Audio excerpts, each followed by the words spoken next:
ਸੰਤਾਂ ਦੇ ਪੁਰਾਣੇ ਹਥਿਆਰ ਪਏ ਸੀ ਥਾਂ ਥਾਂ 'ਤੇ ਟਿਕਾਣਿਆਂ ਤੇ। ਉਹ ਸਾਨੂੰ ਲੋਕਾਂ ਨੇ ਦੱਸਤਾ ਕਿਉਂਕਿ ਵਿਸ਼ਵਾਸ ਕਰਦੇ ਸੀ ਵੀ ਪੜ੍ਹੇ ਲਿਖੇ ਮੁੰਡੇ ਕੁਛ ਕਰਨਗੇ।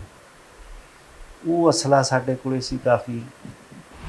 ਫਿਰ ਮਹੀਨੇ ਕੁ ਬਾਅਦ ਅਰਜਨਦਾਸ ਮਰਦਾ, ਉਹ ਵੀ ਮੇਨ ਬੰਦਾ ਸੀਗਾ। ਉਹਦੇ 'ਚ ਹੀ ਤੁਸੀਂ ਇਨਵੋਲਵ ਸੀ? ਇਨਵੋਲਵ ਇਹ ਨਹੀਂ ਹੈਗਾ ਸੁਖਨੈਬ ਕਿ ਮੈਂ ਕਿਸੇ ਨੂੰ ਗੋਲੀ ਮਾਰੀ ਹੈ ਜਾਂ ਨਹੀਂ ਮਾਰੀ, ਪਰ ਆਈ ਵਾਜ਼ ਪਾਰਟ ਆਫ ਦੈਟ।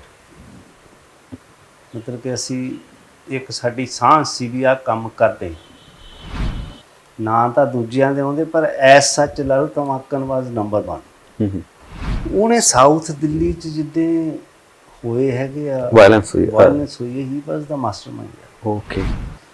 ਤੇ ਅਸੀਂ ਬਹਿ ਕੇ ਸਲਾਹ ਕਰ ਲਈ ਵੀ ਆਪਾਂ ਫਿਰ ਦਿੱਲੀ ਦਾ ਜਵਾਬ ਦੇਣਾ ਤੇ ਆਪਾਂ ਜੋ ਦਰਬਾਰ ਸਾਹਿਬ ਤੇ ਅਟੈਕ ਹੋਇਆ ਉਹਦਾ ਜਵਾਬ ਦੇਣਾ।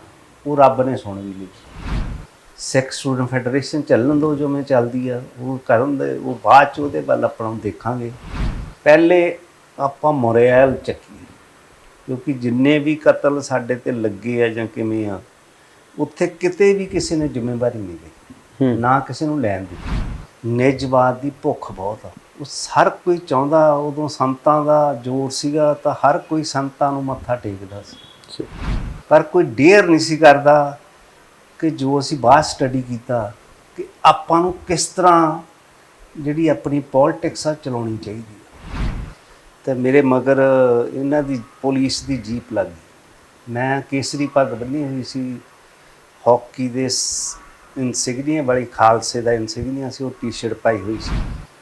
ਸਰਾਭਾ ਨਗਰ ਜਾ ਕੇ ਪੁਲਿਸ ਸਟੇਸ਼ਨ ਮੇਰੀ ਪੱਗ ਵਗਾ ਕੇ ਮਾਰੀ ਅਤੇ ਮੈਨੂੰ ਲੌਕਅਪ 'ਚ ਜਦੋਂ ਬੰਦ ਕੀਤਾ ਤਾਂ 40 ਸਟੂਡੈਂਟਸ ਹੋਰ ਸੀ PhD ਦੇ, 4 ਪ੍ਰੋਫੈਸਰ ਸੀ। ਉਹਨਾਂ ਸਾਰਿਆਂ ਦਾ ਇਹੀ ਕਸੂਰ ਸੀ ਵੀ ਕਿਸੇ ਨੇ ਕਾਲੀ ਪੱਗ ਬੰਨੀ ਹੋਈ ਸੀ, ਕਿਸੇ ਨੇ ਕੇਸਰੀ ਬੰਨੀ ਹੋਈ ਸੀ। ਸਲਟੀ ਸੀਗੀ ਸਾਡੇ ਕੋਲੇ ਵੀ ਅਸੀਂ ਪੰਗਾ ਲੈਣਾ, ਫਿਰ ਕੀ ਕਰਨਾ। ਉਸ ਤੋਂ ਬਾਅਦ ਅਸੀਂ ਇਹ ਵੀ ਸੋਚ ਲਿਆ ਸੀ ਵੀ ਪੰਗਾ ਜੋ ਲੈਣਾ ਹੁਣ ਕੋਈ ਸੋਚ ਕੇ ਲਿਆ ਜਾਓ ਜਿਹਦੇ ਨਾਲ, ਕਿਉਂਕਿ ਜਿਹੜਾ ਸਿੱਖ ਕੌਮ ਦਾ ਮੋਰੈਲ ਸੀ ਨਾ ਉਹ ਕਾਫੀ ਹੱਦ ਤੱਕ ਤਹਿਸ਼ ਨਹਿਸ਼ ਹੋ ਗਿਆ ਸੀ। ਵੀ ਆਪਣੇ ਇੱਕ ਨਾ ਵਾਰੀਅਰ ਬਣਨ ਦੀ ਜ਼ਿਆਦਾ ਤਮੰਨਾ ਰਹਿੰਦੀ ਵੀ ਅਸੀਂ ਵਾਰੀਅਰ ਹੈਗੇ ਆ, ਲੜਨਾ ਝਗੜਨਾ ਜਾਣਦੇ ਹਾਂ। ਆਹੀ ਚੀਜ਼ ਨੇ 84 ਲਿਆਂਦੀ, ਕਿਉਂਕਿ ਉੱਥੇ ਜੋ ਸੀਗਾ ਸਾਰਾ ਚੱਕਲਾ, ਆਹ ਕਰ ਦਿਓ, ਉਹ ਕਰ ਦਿਓ, ਉਹਨੂੰ ਮਾਰ ਦਿਓ, ਆਹ ਕਰ ਦਿਓ। ਇਹ ਕਦੀ ਸੋਚਿਆ ਨਹੀਂ ਗਾ ਕਿ ਆਪਾਂ ਸਟੈਪ ਬਾਏ ਸਟੈਪ ਕਿਵੇਂ ਪੋਲੀਟੀਕਲ ਜਿਹੜਾ ਸਟਰਗਲ ਆ ਇਹਨੂੰ ਅੱਗੇ ਚਲਾਉਣਾ। ਅਕਾਲੀ ਸੰਤਾਂ ਨੂੰ ਮਤਲਬ ਕਿ ਚੈੱਕਮੇਟ ਕਰਦੇ ਰਹੇ, ਸੰਤ ਉਹਨਾਂ ਨੂੰ ਕਰਦੇ ਰਹੇ। ਉਹਦੇ 'ਚ ਕਿਹਦਾ ਨੁਕਸਾਨ ਹੋਇਆ? ਸਿੱਖ ਮਰੇ। ਇਹੀ ਚੀਜ਼ ਨੇ ਆਪਾਂ ਨੂੰ 84 'ਚ ਵੱਡੀ ਮਾਰ ਪਾਈ। ਧਰਮ ਯੁੱਧ ਮੋਰਚਾ ਲਾ ਲਿਆ, ਫਿਰ ਵਿੱਚੇ ਛੱਡਣਾ ਚਾਹਿਆ, ਅੱਜ ਪਤਾ ਹੀ ਨਹੀਂ ਕਿੱਥੇ ਗਿਆ।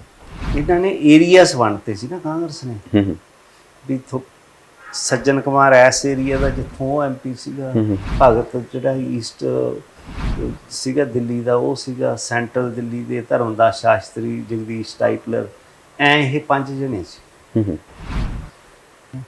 ਉਹਨਾਂ ਦਾ ਐਂਗਲ ਸੀਗਾ ਕਿਊਮਨਲ, ਜਦ ਕਿ ਸਿੱਖ ਸਟਰਗਲ ਦਾ ਐਂਗਲ ਨਹੀਂ ਸੀ communal. It was basically purely a political struggle. Okay. Fundings mostly ਤਾਂ ਬੈਂਕ ਹੋਲਡ ਆਫ ਹੁੰਦੀਆਂ, ਸੌਖੀਆਂ ਕਰ ਲੈਂਦੇ ਸੀ, ਨੌਨ ਵਾਇਲੈਂਟਲੀ ਹੁੰਦੀਆਂ ਨੇ, ਕਿਸੇ ਨੂੰ ਵਾਇਲੈਂਸ ਤਾਂ ਨਹੀਂ ਕਿਸੇ ਤੋਂ।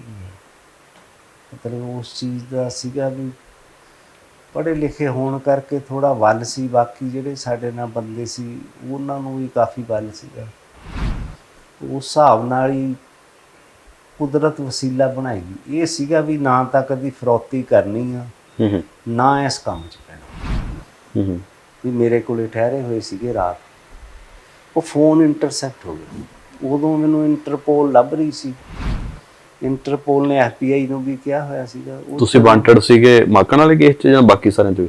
ਉਦੋਂ ਮਾਕਣ ਤੇ ਦੋਨਾਂ 'ਚ ਵਾਂਟਡ ਸੀ, ਵੈਦਿਆ ਵਾਲੇ 'ਚ ਵੀ। ਹਾਂ। ਤੇ ਵਿਨਤੀ ਨੇ ਕਾਫੀ ਸਾਥ ਦਿੱਤਾ, ਇਨ ਜਨਰਲ ਕਹਿ ਲਓ ਜਾਂ ਸਿਲੈਕਟ ਗਰੁੱਪਸ ਨੇ, ਉਹਨਾਂ ਨੇ ਕੀਤਾ, ਪਰ ਕੋਈ ਕਿਸੇ ਆਰਗੇਨਾਈਜੇਸ਼ਨ ਤੋਂ ਕਦੀ ਮਦਦ ਨਹੀਂ ਕੀਤੀ। ਜਿਹੜੀਆਂ ਐਸਟੈਬਲਿਸ਼ ਖਾਲਿਸਤਾਨੀ ਜਾਂ ਕਿਵੇਂ ਸੀ, ਉਹਨਾਂ ਤੋਂ ਕਿਸੇ ਤੋਂ ਵੀ ਆਪਾਂ ਮਦਦ ਨਹੀਂ। ਆਰਡੀਨਰੀ ਸਿੱਖਸ ਨੇ ਆਪਣੀ ਰੀਤੀ ਮੁਤਾਬਕ ਇਹ ਸੀਗਾ ਵੀ ਜਿੰਨਾ ਵਕੀਲਾਂ ਦਾ ਬਿੱਲ ਆਉਂਦਾ ਸੀਗਾ ਉਹ ਪਬਲਿਕ ਨੂੰ ਦੇ ਦਿੰਦੇ ਸੀ, ਉਹ ਇਕੱਠਾ ਕਰਕੇ ਦੇ ਦਿੰਦੇ ਸੀ। ਇੱਕ ਸੀਗਾ ਜਿਹੜਾ ਜੇਲ੍ਹ 'ਚ ਮੇਨ ਇਸ਼ੂ ਸੀਗਾ ਵੀ ਪੱਗ ਬੰਨ੍ਹਣੀ। ਉੱਥੇ US 'ਚ ਪੱਗ ਬੰਨ੍ਹਣ ਨਹੀਂ ਦਿੰਦੇ। ਉਹਨਾਂ ਦਾ ਕਾਨੂੰਨ ਆ ਵੀ ਨਹੀਂ ਬੰਦਾ ਫਾਹ ਲੈ ਲੂਗਾ ਕੀ ਕਰਦਾ, ਦੇ ਡੋਂਟ ਈਵਨ ਅੰਡਰਸਟੈਂਡ। ਸੋ ਤੀਜੇ ਦਿਨ ਹੀ ਰੌਲਾ ਪੈ ਗਿਆ ਸੀਗਾ, ਫਿਰ ਉਹ ਉਹਨਾਂ ਨੂੰ ਮੰਨਣਾ ਪਿਆ, ਪੱਗਾਂ ਲਿਆ ਕੇ ਦਿੱਤੀਆਂ। ਐਂ ਇਹਨਾਂ ਨਾਲ ਇੱਥੇ ਆ ਕੇ ਰੌਲਾ ਪਿਆ ਵੀ ਪੱਗ ਲਾਓ ਥਾਣੇ। ਮੈਂ ਕਿਹਾ ਪੱਗ ਤਾਂ ਨਹੀਂ ਲਾਉਣੀ, ਕਹਿੰਦੇ ਬਾਲ ਕੱਟੇ, ਮੈਂ ਕੱਟੇ ਆ ਪਰ ਨਹੀਂ ਲਾਉਣੀ। ਮੈਂ ਸਗੋਂ ਉਹਨਾਂ ਸਾਹਮਣੇ ਨਹਾਤਾ ਵੀਆਂ ਕਰਕੇ ਉਹਨਾਂ ਦੀ ਜਦਾਈ 'ਚ ਮੈਂ ਕਿਹਾ ਮੈਂ ਤਾਂ ਨਹਾਉਣਾ ਸਵੇਰ ਹੋ ਗਈ। ਅਤੇ ਉਹ ਪੱਗ ਉਦੋਂ ਐਂ ਬੰਨ੍ਹ ਲੈਂਦੇ ਸੀ ਆਪ ਹੀ, ਮੇਰੀ ਪ੍ਰੈਕਟਿਸ ਸੀਗੀ ਕਿਉਂਕਿ ਉੱਥੇ ਕਈ ਵਾਰ ਸ਼ੀਸ਼ੇ ਸ਼ੂਸ਼ੇ ਨਹੀਂ ਹੁੰਦੇ ਕੁਛ ਵੀ। ਪਰ ਮਤਲਬ ਕਿ ਪੱਗ ਲੈ ਨਹੀਂ ਦਿੱਤੀ। ਜੇਲ੍ਹ 'ਚ ਵੀ ਆਪਣੇ ਜਦੋਂ ਈਵਨ ਹਵਾਰੇ ਹੁਣੀ ਭੱਜੇ ਆ ਉਦੋਂ ਆਰਡਰ ਹੋ ਗਿਆ ਤਿਉਹਾਰ ਜੇਲ੍ਹ 'ਚ ਵੀ ਪੱਗਾਂ ਲੈ ਲਈ। ਅਤੇ ਮੈਨੂੰ ਡਿਪਟੀ ਸੁਪਰਡੈਂਟ ਨੇ ਬੁਲਾਇਆ, ਮੈਂ ਤਾਂ ਨਹੀਂ ਪੱਗ ਨਹੀਂ। ਉਸ ਬਾਰੇ ਤਾਂ ਕੋਈ ਪਛਤਾਵਾ ਨਹੀਂ। ਉਹ ਇਹ ਹੈ ਵੀ ਫੀਲਿੰਗਸ ਬਦਲ ਸਕਦੀਆਂ ਨੇ, ਐਕਸ਼ਨਸ ਬਦਲ ਸਕਦੇ ਨੇ, ਉਹ ਵੀ ਮੈਂ ਸ਼ੋਰ ਨਹੀਂ ਗਾ।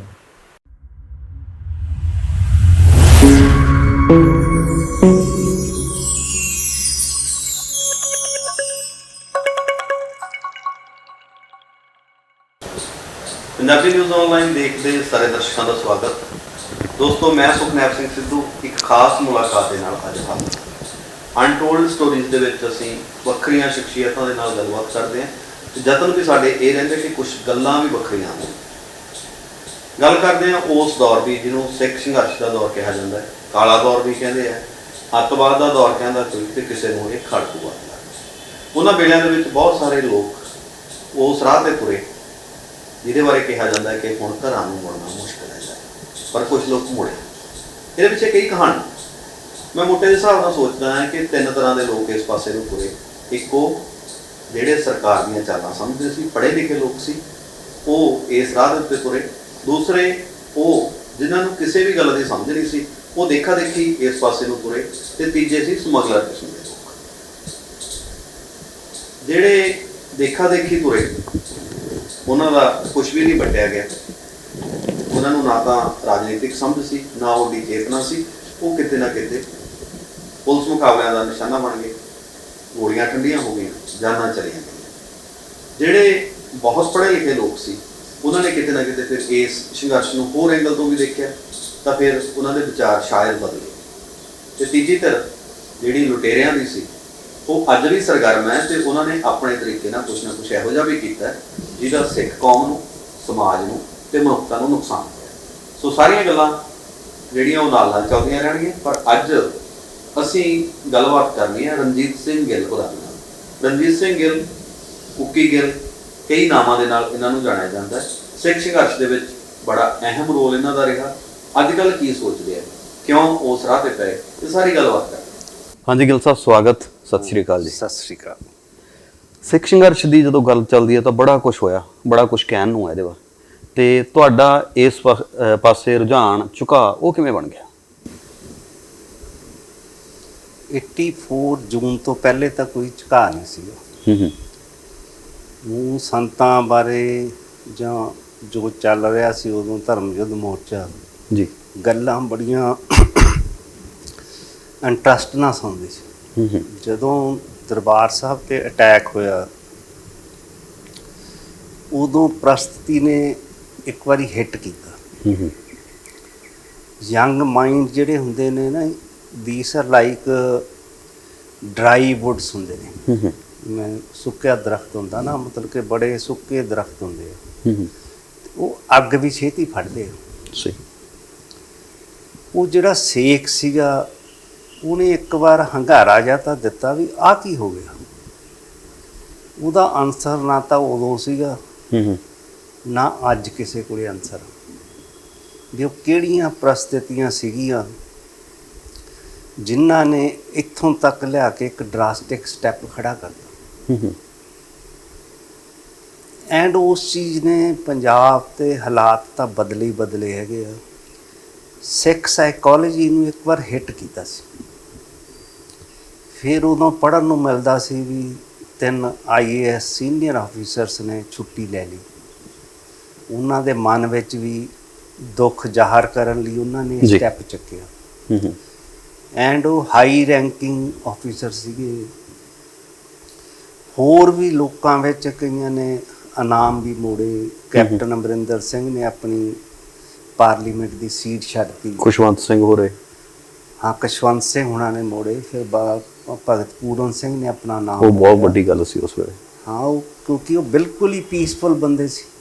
ਉਹਨਾਂ ਦਾ ਕੋਈ ਲੈਣਾ ਦੇਣਾ ਹੀ ਨਹੀਂ ਸੀ ਕਿਸੇ ਚੀਜ਼ ਨੂੰ। ਉਹ ਚੀਜ਼ਾਂ ਯੰਗ ਮਾਈਂਡ 'ਤੇ ਇੰਪੈਕਟ ਤਾਂ ਕਰਦੀਆਂ ਨੇ ਕਿ ਸਮਥਿੰਗ ਜਿਹੜੀ ਹੈ ਬੜੀ ਅਨਹੋਣੀ ਹੋਈ ਆ। ਉਹਦੇ ਤਾਂ ਮਨ 'ਤੇ ਜਿਹੜਾ ਅਸਰ ਸੀਗਾ ਉਹਨੇ ਮੈਨੂੰ ਇਸ ਚੀਜ਼ ਵੱਲ ਖਿੱਚਿਆ ਵੀ, ਅਤੇ ਮਨ 'ਚ ਇਹ ਤਮੰਨਾ ਵੀ ਉਠਾਈ ਕਿ ਕੁਛ ਨਾ ਕੁਛ ਕਰਨਾ ਚਾਹੀਦਾ। ਇਹ ਨਹੀਂ ਸੀ ਪਤਾ ਵੀ ਕੀ ਕਰਨਾ ਚਾਹੀਦਾ, ਕਿ ਕੀ ਕੋਈ ਵਾਇਲੈਂਟਲੀ ਇਹਨਾਂ ਦਾ ਜਵਾਬ ਦੇਈਏ ਜਾਂ ਕੋਈ ਪੀਸਫੁਲ ਆਪਾਂ ਕਰੀਏ, ਹੈ ਨਾ ਜੀ। ਇਹੀ ਵਿਚਾਰਾਂ ਵਿੱਚ ਕੁਛ ਚਿਰ ਲੰਘ ਗਿਆ। ਫਿਰ 15 ਅਗਸਤ ਨੂੰ ਇੱਕ ਦਿਨ ਪਹਿਲੇ ਮੇਰੇ ਮਦਰ ਨਾ 15 ਅਗਸਤ 1984। 15 ਅਗਸਤ 1984 ਤੇ ਗਵਰਨਰ ਪੰਜਾਬ ਦਾ 17 ਵਾਲਾ ਸੀਗਾ, ਮੈਨੂੰ ਅੱਜ ਵੀ ਯਾਦ ਆ। ਉਹਨੇ ਸਟਨ ਹਾਊਸ, ਇੱਥੇ ਯੂਨੀਵਰਸਿਟੀ ਸਾਰਿਆਂ ਨਾਲੋਂ ਸੇਫ ਜਗ੍ਹਾ ਮੰਨੀ ਜਾਂਦੀ ਆ, ਉਹਨੇ ਇੱਥੇ ਝੰਡਾ ਚਲਾਉਣ ਦੀ ਕਿਹਾ ਵੀ ਮੈਂ ਇੱਥੇ ਚਲਾਊਂਗਾ। ਅਤੇ ਕਾਫੀ ਸਿਕਿਉਰਿਟੀ ਸੀ ਮੇਰੀ ਉਦੋਂ। ਸੀਗਾ ਵੀ ਉਦੋਂ 84 ਤੋਂ ਬਾਅਦ ਮੈਂ ਲਾਸਟ ਮੇਰੇ ਕੁਛ ਪਲ ਰਹਿੰਦੇ ਸੀ MSc ਪੂਰੀ ਹੋਣ ਦੇ ਰਿਸਰਚ ਦੇ, ਜਿਹਦੋਂ ਬਾਅਦ ਮੈਂ ਥੀਸਿਸ ਲਿਖਣਾ ਸੀ। ਅਸੀਂ ਕਿਹਾ ਵੀ ਪਹਿਲੇ ਮੈਂ ਆਪਣੀ ਪੜ੍ਹਾਈ ਕੰਪਲੀਟ ਕਰ ਲਾਂਗੇ, ਪੰਗਾ ਤਾਂ ਲਵਾਂਗੇ, ਚਲੋ ਜੋ ਹੈਗਾ ਹੁਣ ਜਿਹੜਾ ਮਕਸਦ ਚੁਣਿਆ ਹੋਇਆ ਇਹ ਪੂਰਾ ਕਰ ਲਈਏ। ਉਹ ਮੈਂ ਆਪਣੇ ਰਿਸਰਚ ਲੈਬ ਲਈ ਘਰੋਂ ਨਿਕਲਿਆ ਹੈਗਾ। ਪਾਪਾ ਜੀ ਕਿਉਂਕਿ ਕਾਫੀ ਵੱਡੇ ਅਫਸਰ ਸੀਗੇ, ਵੱਡੀਆਂ ਕੋਠੀਆਂ ਸੀ। ਕੋਈ ਵਾਈਸ ਚਾਂਸਲਰ ਤਾਂ ਬਾਅਦ ਚ ਬਣਦੇ ਉਦੋਂ ਡਾਇਰੈਕਟਰ ਰਿਸਰਚ ਸੀਗਾ ਮੇਰੇ ਘਰੇ। ਮੈਂ ਘਰੋਂ ਸਕੂਟਰ 'ਤੇ ਨਿਕਲਿਆ ਹੈਗਾ, ਤਾਂ ਜਦੋਂ ਮੈਂ ਸਟਨ ਹਾਊਸ ਕੋਲੋਂ ਲੰਘਿਆ ਤਾਂ ਮੇਰੇ ਮਗਰ ਇਹਨਾਂ ਦੀ ਪੁਲਿਸ ਦੀ ਜੀਪ ਲੱਗ ਗਈ। ਮੈਂ ਕੇਸਰੀ ਪੱਗ ਬੰਨ੍ਹੀ ਹੋਈ ਸੀ, ਹਾਕੀ ਦੇ ਇਨਸਿਗਨੀਆ ਵਾਲੀ ਖਾਲਸੇ ਦਾ ਇਨਸਿਗਨੀਆ ਸੀ, ਉਹ ਟੀ-ਸ਼ਰਟ ਪਾਈ ਹੋਈ ਸੀ। ਇਹਨਾਂ ਨੇ ਮੈਨੂੰ ਥੋੜ੍ਹੀ ਦੂਰ ਅੱਗੇ ਜਾ ਕੇ ਰੋਕ ਲਿਆ। ਮੈਨੂੰ ਕਹਿੰਦੇ ਵੀ ਗੱਡੀ 'ਚ ਬੈਠੋ। ਮੈਂ ਕਿਹਾ ਮੈਂ ਤਾਂ ਨਹੀਂ ਬਹਿੰਦਾ। ਮੈਂ ਉਹਨਾਂ ਨਾਲ ਜਿੱਦ ਪਿਆ। ਉਹ ਕਹਿੰਦੇ ਫਿਰ ਤੁਸੀਂ ਸਟਨ ਹਾਊਸ ਚਲੋ, ਵੀ ਸਾਡੇ ਅਫਸਰ ਉੱਥੇ ਖੜ੍ਹੇ ਆ। ਮੈਂ ਸਟਨ ਹਾਊਸ ਆ ਗਿਆ ਉਹਨਾਂ ਨਾਲ, ਮੈਂ ਸਕੂਟਰ 'ਤੇ ਅੱਗੇ ਉਹਨਾਂ ਦੇ ਆ ਗਿਆ। ਉੱਥੇ ਕੁਦਰਤ ਵਾਲੀ ਗੱਲ ਆ ਵੀ ਅਜੀਤ ਸਿੰਘ ਸੰਧੂ ਉਦੋਂ ਸਬ ਇੰਸਪੈਕਟਰ ਹੁੰਦਾ ਸੀ ਸਰਾਭਾ ਨਗਰ ਥਾਣੇ ਦਾ। ਓਕੇ। ਉਹਦੇ ਥੱਲੇ PAU ਪੈਂਦਾ ਸੀ। ਉਹ ਮੈਨੂੰ ਪੈਂਦੇ ਸਾਰੀ ਬਹੁਤ ਪੁੱਠਾ ਬੋਲਿਆ ਵੀ ਤੂੰ ਕੀ ਬੰਨੀ ਫਿਰਦਾ, ਕੀ ਪਾਇਆ ਹੋਇਆ। ਮੈਂ ਕਿਹਾ ਪੱਗ ਬੰਨੀ ਆ, ਹੋਰ ਕੀ ਕੀਤਾ ਹੋਇਆ, ਇਹ 'ਚ ਕੀ ਗੱਲ ਆ। ਕਹਿੰਦਾ ਨਹੀਂ ਤੂੰ ਚੱਲ ਸਾਡੇ ਨਾਲ। ਮੈਂ ਕਿਹਾ ਮੈਂ ਨਹੀਂ ਜਾਣਾ, ਘਰੇ ਸਕੂਟਰ ਲਾ ਕੇ ਫੇਰ ਜਾਊਂਗਾ, ਜੇ ਧੱਕਾ ਕਰਨਾ ਕਰ ਲਓ। ਉਹ ਥੋੜ੍ਹਾ ਜਿਹਾ ਮੈਨੂੰ ਜਾਣਦਾ ਵੀ ਸੀ ਕਿਵੇਂ ਹੈਗਾ, ਕਿਉਂਕਿ ਉਹਨੂੰ ਉਦੋਂ ਇਹਨਾਂ ਦੀ ਕੋਈ ਬੁੱਕਤ ਨਹੀਂ ਸੀ ਹੁੰਦੀ ਪੁਲਿਸ ਕੋਲ, ਇੰਨੇ ਉਸ ਟਾਈਮ 'ਤੇ ਕੋਈ ਐਡੀ ਗੱਲ ਨਹੀਂ ਸੀ। ਮੈਂ ਘਰੇ 6 ਟਾਈਪ ਸੀਗਾ, ਅਤੇ ਮੈਂ ਘਰੇ ਸਕੂਟਰ ਜਦੋਂ ਲਾਇਆ ਅਤੇ ਨਾਲ ਦੀ ਨਾਲ ਹੀ ਮੈਂ ਘਰੇ ਅੰਦਰ ਵੜਿਆ ਬੀਜੀ ਨੂੰ ਦੱਸਣ ਲਈ। ਪਾਪਾ ਜੀ ਉੱਥੇ ਸੀਗੇ ਫੰਕਸ਼ਨ 'ਤੇ। ਉਹਨਾਂ ਨੇ ਇਮੀਡੀਏਟਲੀ ਘਰ ਦੇ ਅੰਦਰ ਪੁਲਿਸ ਦਾਖਲ ਹੋ ਗਈ ਦੜ ਕਰਦੇ ਹੋਏ, ਅਤੇ ਮੈਨੂੰ ਫੜ ਕੇ ਤੇ ਲੈ ਗਈ ਸਰਾਭਾ ਨਗਰ। ਜਾ ਕੇ ਪੁਲਿਸ ਸਟੇਸ਼ਨ ਮੇਰੀ ਪੱਗ ਵਗਾ ਕੇ ਮਾਰੀ ਅਤੇ ਮੈਨੂੰ ਲੌਕਅਪ 'ਚ ਜਦੋਂ ਬੰਦ ਕੀਤਾ ਤਾਂ 40 ਸਟੂਡੈਂਟਸ ਹੋਰ ਸੀ PAU ਦੇ, 4 ਪ੍ਰੋਫੈਸਰ ਸੀ। ਉਹਨਾਂ ਸਾਰਿਆਂ ਦਾ ਇਹੀ ਕਸੂਰ ਸੀ ਵੀ ਕਿਸੇ ਨੇ ਕਾਲੀ ਪੱਗ ਬੰਨ੍ਹੀ ਹੋਈ ਸੀ, ਕਿਸੇ ਨੇ ਕੇਸਰੀ ਬੰਨ੍ਹੀ ਹੋਈ ਸੀ। ਉਦੋਂ ਮੁੰਡਿਆਂ 'ਚ ਸ਼ੌਂਕ ਸੀਗਾ ਕੇਸਰੀ ਪੱਗ ਬੰਨ੍ਹਣ ਦਾ, ਸਹੀ, ਟੂ ਸ਼ੋ ਦੇਅਰ ਐਫੀਲੀਏਸ਼ਨ ਕਿ ਅਸੀਂ ਮਤਲਬ ਕਿ ਸਾਨੂੰ ਵੀ ਦਰਦ ਆ ਜਾਂ ਅਸੀਂ ਇਸ ਚੀਜ਼ ਨਾਲ ਜੁੜੇ ਹੋਏ ਹਾਂ। ਜਿਵੇਂ ਅੱਜ ਕਿਸਾਨੀ ਸੰਘਰਸ਼ ਚੱਲ ਰਿਹਾ, ਝੰਡੇ ਲੱਗੇ, ਜਿਵੇਂ ਹੁਣ ਹਰੀਆਂ ਪੱਗਾਂ ਬੰਨ੍ਹ ਕੇ ਫਿਰਦੇ ਨੇ ਜਾਂ ਕਿਵੇਂ। ਉੱਥੇ ਜੀ ਪਾਪਾ ਜੀ ਨੂੰ ਜਦੋਂ ਬੀਜੀ ਨੇ ਫੋਨ ਕਰਕੇ ਦੱਸਿਆ ਤਾਂ ਨੈਚੁਰਲੀ ਪੈਨਿਕ ਤਾਂ ਹੋਣਾ ਹੀ ਸੀਗਾ, ਕਿਉਂਕਿ ਉਹਨਾਂ ਦੇ ਨਾਲ ਡਰਦੇ ਵੀ ਸਾਰੇ ਸੀ। ਪਾਪਾ ਜੀ ਨੇ ਆਲੇ ਦੁਆਲੇ ਭੱਟੀ ਨਾਲ ਗੱਲ ਕੀਤੀ, ਭੱਟੀ SSP ਸੀ, ਉਹਨੇ ਕੋਈ ਗੱਲ ਨਹੀਂ ਸੁਣੀ। ਪਾਪਾ ਜੀ ਨੇ ਵਾਈਸ ਚਾਂਸਲਰ ਨਾਲ ਗੱਲ ਕੀਤੀ, ਉਹ ਕਹਿੰਦੇ ਕੋਈ ਨਹੀਂ ਆਪਾਂ ਕਰਦੇ ਹਾਂ ਕੁਛ। ਜਦ ਨੂੰ ਜਿਹੜਾ ਡੀਜੀਪੀ ਖੜਾ ਸੀਗਾ ਉਹ ਕਿਰਪਾਲ ਸਿੰਘ ਢਿੱਲੋਂ ਸੀ, ਜਿਹੜਾ ਪਹਿਲਾ ਡੀਜੀਪੀ ਲੱਗਿਆ ਪੰਜਾਬ 'ਚ। ਜੀ। ਉਹਨੇ ਪਾਪਾ ਜੀ ਨੂੰ ਪਛਾਣ ਲਿਆ ਵੀ ਖੇਮ ਸਿੰਘ ਤੂੰ ਮੈਨੂੰ ਪਛਾਣਿਆ ਨਹੀਂ, ਮੈਂ ਤੇਰਾ ਜਮਾਤੀ ਹਾਂ। ਉਹ ਮੋਗੇ ਦਾ ਸੀਗਾ, ਉਹ ਮੋਗੇ ਕਲਾਸਮੇਟ ਰਹੇ ਸੀ ਤੁਹਾਡੇ ਪਿਤਾ ਜੀ? ਉਹਨਾਂ ਦਾ ਕਲਾਸਮੇਟ ਸੀ। ਜਦੋਂ ਤੁਹਾਨੂੰ ਪਤਾ ਵੀ ਡੀਜੀਪੀ ਗੱਲ ਕਰਨ ਲੱਗ ਜੇ ਫਿਰ ਇਹ ਐਸਐਸਪੀ ਸਾਰੇ ਕੰਨਾਂ 'ਚ ਹੀ ਵੱਜ ਜਾਂਦੇ। ਫਿਰ ਇਮੀਡੀਏਟਲੀ ਮੇਰੇ ਕੋਲ ਇਹਨਾਂ ਨੇ ਬੰਦਾ ਭੇਜਿਆ ਥਾਣੇ ਵੀ ਤੂੰ ਬਾਹਰ ਆ ਜਾ, ਤੇਰਾ ਰੋਜ਼ਨਾਮੇ 'ਚ ਕੋਈ ਨਾਂ ਨਹੀਂ ਲਿਖਣਾ। ਮੈਂ ਕਿਹਾ ਮੈਂ ਤਾਂ ਨਹੀਂ ਆਉਂਦਾ, ਸਾਰੇ ਛੱਡੋ। ਮੈਂ ਸਮਝ ਗਿਆ ਸੀ ਵੀ ਕੋਈ ਗੱਲ ਹੋਊਗੀ। ਮੈਂ ਕਿਹਾ ਮੈਂ ਨਹੀਂ, ਇਹਨਾਂ ਨੇ ਫਿਰ ਸਾਰੇ ਛੱਡਣੇ ਪਏ। ਕਿੰਨੇ ਸੀ? 40 ਸੀ ਟੋਟਲ 40 ਮੁੰਡੇ ਸੀ ਤੇ 4 ਪ੍ਰੋਫੈਸਰ ਸੀ। ਤੇ ਜਦੋਂ ਅਸੀਂ ਨਿਕਲੇ ਤਾਂ ਅਜੀਤ ਸਿੰਘ ਸੰਧੂ ਉੱਥੇ ਬੈਠਾ ਸੀ। ਉਹ ਕਹਿੰਦਾ ਜੀ ਮੈਂ ਤੈਨੂੰ ਦੇਖ ਲੂੰਗਾ। ਮੈਂ ਕਿਹਾ ਤੂੰ ਦੇਖ ਲਈ ਜਿਹੜਾ ਦੇਖਣਾ, ਮੈਨੂੰ ਕੀ ਡਰ ਆ। ਨਹੀਂ ਵੀ ਅਸੀਂ ਕੀ ਕੀਤਾ ਵੀ ਤੂੰ ਕਰਤਾ ਉਹਨਾਂ ਮੈਂ ਵੀ ਜਿੱਦਾਂ ਜਦਾਈ ਜੀ ਹੋਈ। ਉਸ ਤੋਂ ਬਾਅਦ ਅਸੀਂ ਆ ਕੇ ਸਟ੍ਰਾਈਕ ਕਰ ਗਏ ਅਗਲੇ ਦਿਨ ਯੂਨੀਵਰਸਿਟੀ। ਸਟ੍ਰਾਈਕ ਉਸ ਟਾਈਮ ਤੇ ਇਲੀਗਲ ਸੀ। ਉਦੋਂ ਤੁਸੀਂ ਕਿਸੇ ਤਰ੍ਹਾਂ ਦਾ ਵੀ ਕੋਈ ਵਿਦਰੋਹ ਨਹੀਂ ਜ਼ਾਹਰ ਕਰ ਸਕਦੇ ਸੀ, ਪਰ ਅਸੀਂ ਸਮਹਾਉ ਸਕਸੈਸਫੁਲੀ ਕਰਤੀ। ਅਖਬਾਰਾਂ 'ਚ ਵੀ ਆਈ ਸੀ ਗੱਲ। ਐਂ ਕਦਮ ਦਰ ਕਦਮ ਚੀਜ਼ ਵੱਧਦੀ ਗਈ। ਫਿਰ ਸਾਨੂੰ ਕੁਛ ਮੇਨ ਬੰਦੇ ਵੀ ਮਿਲੇ, ਉਹਦੇ ਨਾਲ ਐਂ ਮੇਰਾ ਲਗਾ ਇਸ ਸੰਘਰਸ਼ ਨਾਲ ਸਟੈਪ ਬਾਏ ਸਟੈਪ ਵੱਧਦਾ ਗਿਆ। ਇੱਕ ਇਹ ਸੀ ਜਿੰਨਾ ਕੁ ਮੈਨੂੰ ਪਤਾ ਹੈ ਕਿ ਕੁੱਕੀ ਹੋਰਾਂ ਨੂੰ ਆਵਾਜ਼ ਪਈ ਬਾਹਰੋਂ, ਰੋਟੀ ਖਾਂਦੇ ਛੱਡ ਕੇ ਤੁਰ ਗਏ ਤੇ ਬਾਅਦ ਚ ਪਤਾ ਹੀ ਨਹੀਂ ਲੱਗਿਆ ਕਿੱਧਰ ਗਏ। ਨਹੀਂ ਇੱਦਾਂ ਦੀ ਗੱਲ ਨਹੀਂ। ਜਦੋਂ ਮੈਂ 9 ਜੁਲਾਈ 1985 ਨੂੰ ਘਰੋਂ ਗਿਆ ਜੀ, ਮੈਂ ਆਪਣੀ ਮਰਜ਼ੀ ਨਾਲ ਗਿਆ ਸੀ, ਸਾਡੇ ਤੇ ਕੋਈ ਦਬਾਅ ਤਾਂ ਹੈ ਨਹੀਂ ਸੀ। ਆ ਘਰੇ ਦੱਸ ਕੇ ਤਾਂ ਨਹੀਂ ਨਾ ਗਏ ਹੋਣੇ? ਘਰੇ ਐ ਨਹੀਂ ਦੱਸਿਆ, ਪਰ ਮੈਂ ਮੱਥਾ ਟੇਕ ਕੇ ਗਿਆ ਸੀ। ਆਪਣੇ ਮਦਰ ਸੀਗੇ ਘਰੇ। ਸਵੇਰੇ ਮੈਂ 9 ਵਜੇ ਗਿਆ ਤੇ ਮੱਥਾ ਟੇਕ ਕੇ ਗਿਆ। ਮੈਂ ਕਹਿੰਦੇ ਵੀ ਪੁੱਤ ਸੌਖਾ? ਮੈਂ ਕਿਹਾ ਸੌਖਾ ਕੋਈ ਨਹੀਂ, ਹੁਣ ਮਿਲਾਂਗੇ ਆਪਾਂ। ਮਤਲਬ ਇੰਨੀ ਕੁ ਗੱਲ ਹੋਈ। ਉਹਨਾਂ ਉਹ ਸਮਝ ਤਾਂ ਉਹ ਵੀ ਗਏ ਸੀ ਵੀ ਸਮਥਿੰਗ ਗੜਬੜ ਆ, ਕਿਉਂਕਿ ਉਹ ਮੇਰੀਆਂ ਐਕਟੀਵਿਟੀ ਹਰਕਤਾਂ ਦੇਖ ਰਹੇ ਸੀ ਵੀ ਜ਼ਿਆਦਾ ਸਿੱਖੀ ਵੱਲ ਖਿੱਚਿਆ ਜਾ ਰਿਹਾ। ਉਸ ਤੋਂ ਕੁਛ ਦਿਨ ਪਹਿਲਾਂ ਪਾਪਾ ਜੀ ਨੇ ਮੈਨੂੰ ਦਫ਼ਤਰ ਬੁਲਾਇਆ ਸੀ ਤੇ ਮੈਨੂੰ ਕਹਿਣ ਲੱਗੇ ਵੀ ਰਣਜੀਤ ਵੀ ਤੂੰ ਇਹ ਦੇਖ ਵੀ ਕਿਸੇ ਕਾਲੀਆਂ ਮਗਰ ਨਾ ਲੱਗ ਜੀ। ਮੈਂ ਕਿਹਾ ਨਹੀਂ ਪਾਪਾ ਜੀ, ਕੋਈ ਕਾਲੀਆਂ ਕੂਲੀਆਂ ਦਾ ਕੋਈ ਲੈਣਾ ਦੇਣਾ ਨਹੀਂ, ਆਪਣਾ ਜੋ ਕਰਾਂਗੇ ਚੰਗਾ ਹੀ ਕਰਾਂਗੇ। Okay, that was my last conversation. ਇਹ ਗੱਲ ਹੋਈ ਹੈ। ਇਸ ਤੋਂ ਬਾਅਦ ਫਿਰ ਜੋ ਚੱਲੀ ਜ਼ਿੰਦਗੀ ਫਿਰ ਚੱਲਦੀ ਹੋਈ ਗਈ। ਜਦੋਂ ਤੁਸੀਂ ਘਰੋਂ ਨਿਕਲੇ ਫਿਰ ਕਿੱਥੇ ਪਹੁੰਚੇ? ਫਿਰ ਉਸ ਤੋਂ ਬਾਅਦ ਇੱਕ ਅਟੈਕ ਹੋਇਆ। ਜਿਹੜੇ ਏਪੀ ਪਾਂਡੇ ਹੁੰਦਾ ਸੀਗਾ, ਐਸਐਸਪੀ ਸੀਗਾ ਲੁਧਿਆਣੇ ਦਾ, ਉਹਦੇ 'ਚ ਇਹਨਾਂ ਨੇ ਨਾਮਜ਼ਦ ਕੀਤਾ ਮੈਨੂੰ ਪਹਿਲੇ। ਉਸ ਤੋਂ ਬਾਅਦ ਫਿਰ ਘਰੇ ਤਾਂ ਕਦੀ ਨਹੀਂ ਆਏ। ਤੁਸੀਂ ਸਰਗਰਮ ਹੋ ਗਏ ਸੀ ਸਫਾਂ 'ਚ? ਉਦੋਂ ਸਰਗਰਮ ਹੋ ਗਏ ਸੀ। ਮਤਲਬ ਕਿ ਇੰਨੀ ਐਬਿਲਿਟੀ ਸੀਗੀ ਸਾਡੇ ਕੋਲੇ ਵੀ ਅਸੀਂ ਪੰਗਾ ਲੈਣਾ, ਫਿਰ ਕੀ ਕਰਨਾ। ਉਸ ਤੋਂ ਬਾਅਦ ਅਸੀਂ ਇਹ ਵੀ ਸੋਚ ਲਿਆ ਸੀ ਵੀ ਪੰਗਾ ਜੋ ਲੈਣਾ ਹੁਣ ਕੋਈ ਸੋਚ ਕੇ ਲਿਆ ਜਾਓ, ਜਿਹਦੇ ਨਾਲ ਕਿਉਂਕਿ ਜਿਹੜਾ ਸਿੱਖ ਕੌਮ ਦਾ ਮੋਰਲ ਸੀ ਨਾ ਉਹ ਕਾਫੀ ਹੱਦ ਤੱਕ ਤਹਿਸ਼ ਨਹਿਸ਼ ਹੋ ਗਿਆ ਸੀ। ਲੋਕੀ ਇਹ ਸੋਚਣ ਲੱਗ ਗਏ ਸੀ ਵੀ ਸਾਡਾ ਕੋਈ ਵਾਲੀ ਵਾਰਸ ਹੈ ਨਹੀਂ, ਇਹ ਸਾਨੂੰ ਕੁੱਟ ਲੈਣ ਮਾਰ ਲੈਣ, ਸਾਡੇ ਪੱਲੇ ਕੁਛ ਨਹੀਂ। ਕਿਉਂਕਿ ਲੀਡਰਸ਼ਿਪ ਜਿੰਨੀ ਸੀਗੀ ਅਕਾਲੀਆਂ ਦੀ ਜਾਂ ਕੋਈ ਵੀ, ਉਹ ਟੋਟਲੀ ਡਿਸਕ੍ਰੈਡਿਟ ਹੋ ਚੁੱਕੀ ਸੀ। ਇਹ 85 ਤੱਕ ਦੀ ਮੈਂ ਤੁਹਾਨੂੰ ਗੱਲ ਦੱਸਦਾ। ਮਤਲਬ ਕਿ ਸਰਕਾਰ ਵੀ ਚਾਹੁੰਦੀ ਸੀ, ਉਦੋਂ ਇਹਨਾਂ ਨੇ ਗੱਲਬਾਤ ਚਲਾਈ ਸੀ, ਜਿਹੜੇ ਕੋਈ ਫੈਕਸ਼ਨ ਸੀਗੇ ਸਿੱਖ ਸਟੂਡੈਂਟ ਫੈਡਰੇਸ਼ਨ ਦੇ ਜੀ, ਐਂ ਇਹਨਾਂ ਨੇ ਅਕਾਲੀਆਂ ਨਾਲ ਵੀ ਗੱਲ ਚਲਾਈ ਸੀਗੀ। ਜਿਹੜੀ ਸਿੱਖ ਸਟੂਡੈਂਟ ਫੈਡਰੇਸ਼ਨ ਦੇ ਬਾਅਦ 'ਚ ਅਸੀਂ ਪਤਾ ਲੱਗਿਆ ਸਾਨੂੰ ਕਿ ਉਹ ਜਿਹੜੇ ਸੰਤਾਂ ਨਾਲ ਰਹਿੰਦੇ ਸੀ ਬੰਦੇ, ਜੋਧਪੁਰ ਤੋਂ ਵੀ ਲੈ ਕੇ ਆਏ, ਜਿਹੜੇ ਮੇਨ ਲੀਡਰਸ਼ਿਪ ਸੀ, ਹਰਮਿੰਦਰ ਸੰਧੂ ਹੋਣੀ, ਮਨਜੀਤ ਸਿੰਘ ਹੋਣੀ ਜੀ, ਪਰ ਉਹ ਚੀਜ਼ ਸਮਝ ਹੀ ਨਹੀਂ ਸਕੇ ਜੀਵਨ ਦੀ। ਉਹਨਾਂ ਨੂੰ ਤਾਂ ਇਹ ਸੀਗਾ ਵੀ ਸਾਨੂੰ ਮਾਰ ਦੇਣਗੇ ਜੇ ਅਸੀਂ ਗਦਾਰ ਬਣ ਜਾਾਂਗੇ, ਕਿਉਂਕਿ ਪੱਲੇ ਕੁਛ ਨਹੀਂ ਸੀ। ਜਿਹੜਾ IQ ਲੈਵਲ ਸੀ ਕਿਸੇ ਚੀਜ਼ ਨੂੰ ਸਮਝਣ ਦਾ, ਉਹ ਕਿੰਨੇ ਕੁ ਬੰਦਿਆਂ ਦੇ ਪੱਲੇ ਸੀ? ਮੈਂ ਤਾਂ ਇਹ ਕਹਿ ਸਕਦਾ ਮੈਂ ਮਨਜੀਤ ਸਿੰਘ ਨੂੰ ਮਿਲਿਆ, ਉਹ ਆਪਣਾ ਹੀ ਉਹ ਦੱਸਦੇ ਰਹੇ 2 ਘੰਟੇ ਮੈਨੂੰ ਵੀ ਅਸੀਂ ਕਿਉਂ ਨਹੀਂ ਉਦੋਂ ਸਮਝੌਤਾ ਕੀਤਾ। ਮੈਂ ਇਹਨਾਂ ਨੂੰ ਸਵਾਲ ਕੀਤਾ ਸੀ, ਮੈਂ ਅਮਰਜੀਤ ਚਾਵਲੇ ਨੂੰ ਵੀ ਕੀਤਾ ਸੀ ਵੀ ਜੇ ਤੁਸੀਂ ਹੁਣ ਗੰਨਾ ਚੱਕੀ ਫਿਰਦੇ ਆ ਸਰਕਾਰੀ, ਤਾਂ ਫਿਰ ਉਦੋਂ 85 'ਚ ਤੁਹਾਨੂੰ ਕੀ ਤਕਲੀਫ ਸੀ? ਹੂੰ ਉਦੋਂ ਜੇ ਸਿੱਖ ਸਟੂਡੈਂਟ ਫੈਡਰੇਸ਼ਨ ਸਮਝੌਤਾ ਕਰਦੀ ਸੀ ਜਾਂ ਨਹੀਂ ਕਰਦੀ ਸੀ, ਇਹ ਤਾਂ ਕਹਿ ਸਕਦੇ ਵੀ ਸਾਨੂੰ ਸਰਕਾਰ ਬਣਾ ਲੈਂਦਾ, ਅਸੀਂ ਲੋਕਾਂ ਤੋਂ ਫਤਵਾ ਲੈਂਦੇ ਹਾਂ, then we come back to ਦਾ ਮਤਲਬ ਕਿ ਡਾਇਲਾਗ। ਓਕੇ।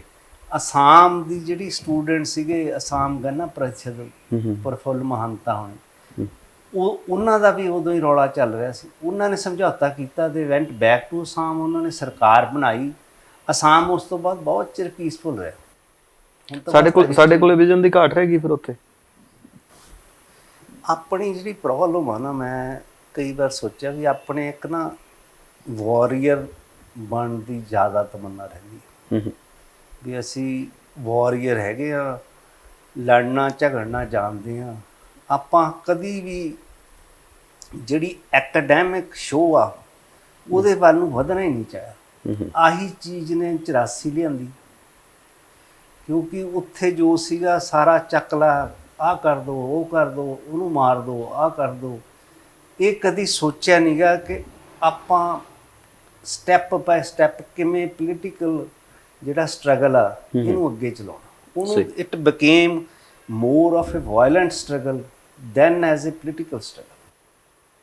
ਸਾਡੇ 'ਚ ਇਹ ਵੀ ਘਾਟ ਗਿੱਲ ਸਾਹਿਬ ਕਿਤੇ ਰਹਿੰਦੀ ਹੈ ਕਿ ਅਸੀਂ ਸਮਝ ਹੀ ਨਹੀਂ ਸਕਦੇ ਕਿ ਸਰਕਾਰ ਦੀਆਂ ਜਾਂ ਸਾਡੇ ਵਿਰੋਧੀਆਂ ਦੀਆਂ ਚਾਲਾਂ ਕੀ, ਅਸੀਂ ਮੋਹਰੇ ਬਣ ਜਾਂਦੇ ਉਹਨਾਂ ਦੇ।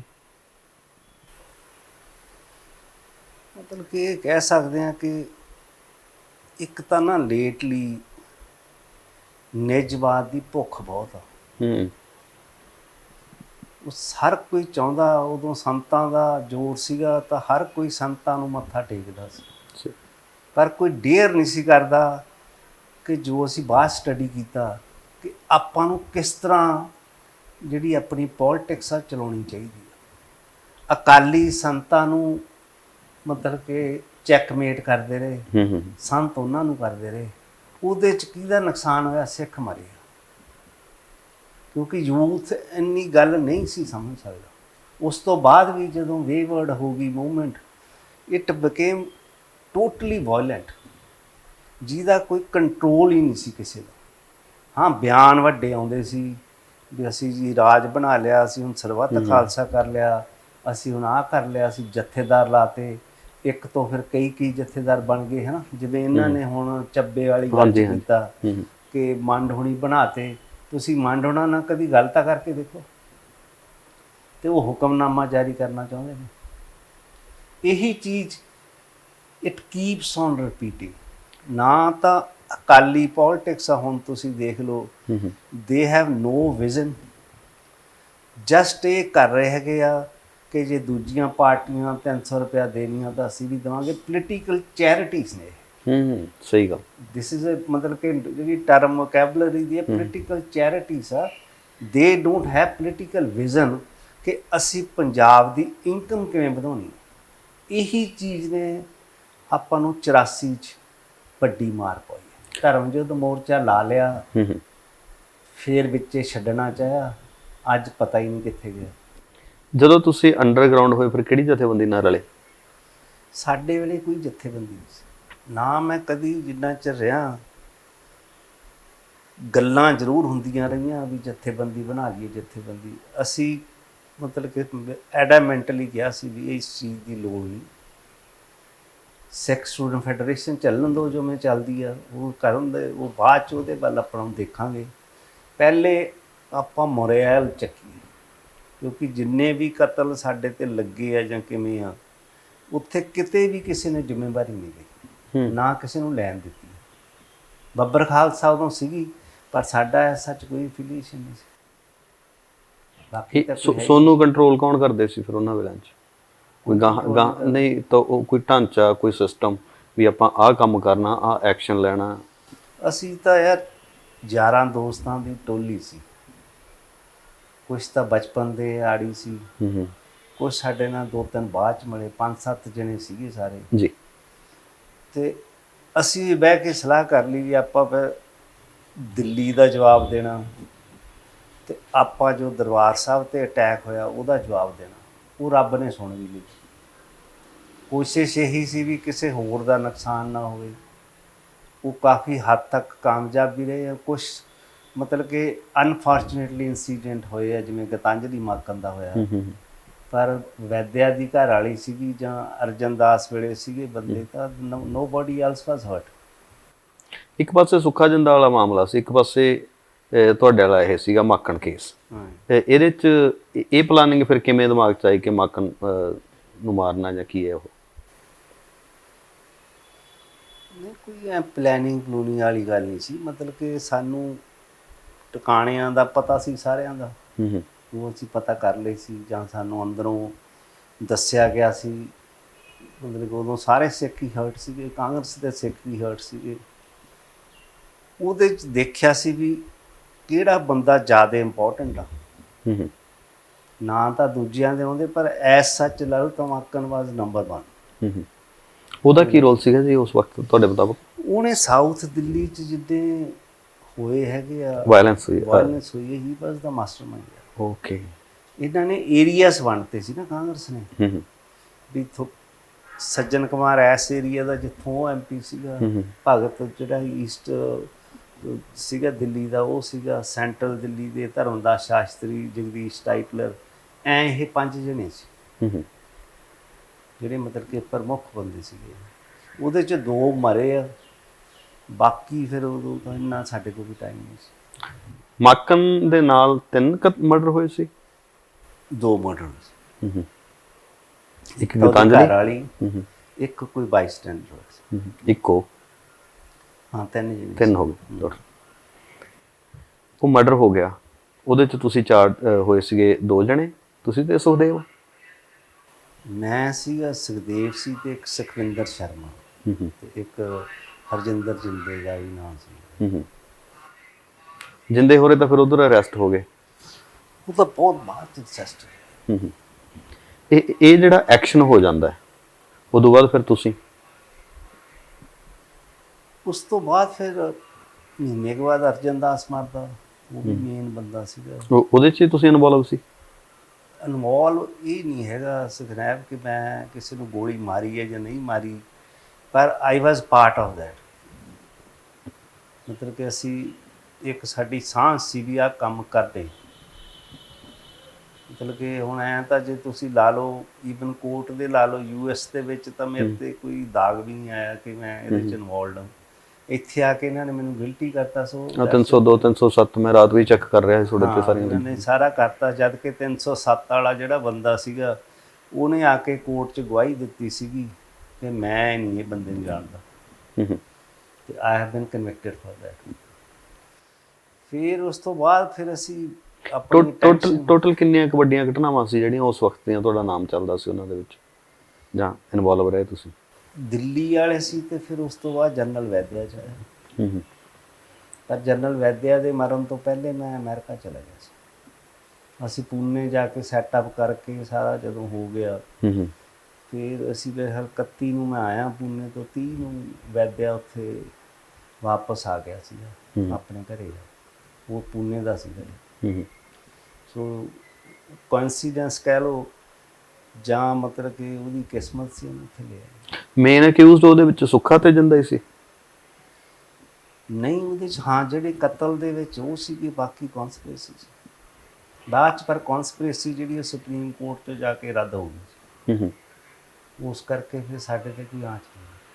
ਮਤਲਬ ਇੱਥੇ ਫਿਰ ਗੱਲ ਆ ਜਾਂਦੀ ਹੈ ਕਿ ਇਹ ਜਿਹੜੇ ਮਰਡਰ ਜਿੰਨੇ ਵੀ ਹੋਏ, ਪੋਲੀਟੀਕਲ ਲੋਕਾਂ ਦੇ ਹੋਏ, ਜਨਰਲ ਵੈਦਿਆ ਹੋਇਆ ਜਾਂ ਹੋਰ, ਇਹ ਜਿਹੜੇ ਕਤਲ ਸੀ, ਇਹ ਕਿਸੇ ਵੱਲੋਂ ਗਾਈਡ ਨਹੀਂ ਕੀਤੇ ਗਏ ਸੀ? ਤੁਸੀਂ ਆਪ ਦੀ ਇੱਕ ਜਥੇਬੰਦੀ ਸੀ? ਹਾਂ, ਕੋਈ ਕਿਸੇ ਦਾ ਕੋਈ ਦਖਲਅੰਦਾਜ਼ੀ ਨਹੀਂ ਸੀ।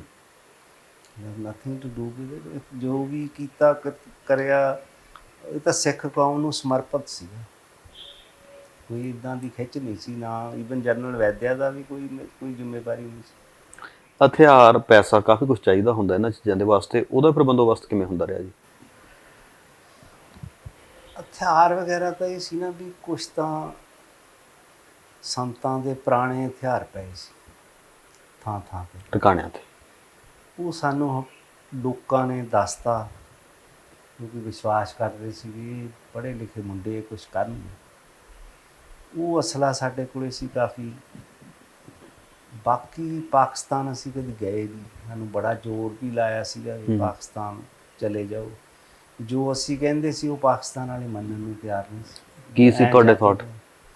ਅਸੀਂ ਚਾਹੁੰਦੇ ਸੀ ਜਾਂ ਤਾਂ ਫਿਰ ਪਬਲਿਕਲੀ ਰੈਕੋਗਨਾਈਜ਼ ਕਰੋ ਨਾ ਹੂੰ ਹੂੰ ਪੋਲੀਟੀਕਲ ਸਟਰਗਲ, ਹੂੰ ਤੇ ਉਸ ਹਿਸਾਬ ਨਾਲ ਹੀ ਮਾਨਤਾ ਦਿਓ ਸਾਨੂੰ, ਉਸ ਹਿਸਾਬ ਨਾਲ ਸਾਨੂੰ ਸਪੋਰਟ ਕਰੋ ਤੁਸੀਂ, ਫਿਰ ਅਸੀਂ ਜਾਂਦੇ ਹਾਂ। ਉਹ ਚੀਜ਼ ਤਾਂ ਮੰਨਣ ਨੂੰ ਤਿਆਰ ਸੀ। ਉਹ ਆਪਾਂ ਸਾਰੀ ਜਿੰਨਾ ਚਿਰ ਵੀ ਸਟਰਗਲ ਚੱਲਿਆ ਉਹਨਾਂ ਨੇ ਕੀ ਜੇ 2-4 ਹਥਿਆਰ ਦੇ ਵੀ ਦਿੱਤੇ, ਉਹਦਾ ਨੁਕਸਾਨ ਜ਼ਿਆਦਾ ਹੋਇਆ। ਹੂੰ ਹੂੰ ਫੈਕਸ਼ਨਲਿਜ਼ਮ ਕਿੰਨੀ ਕ੍ਰੀਏਟ ਕੀਤੀ ਉਹਨਾਂ ਨੇ।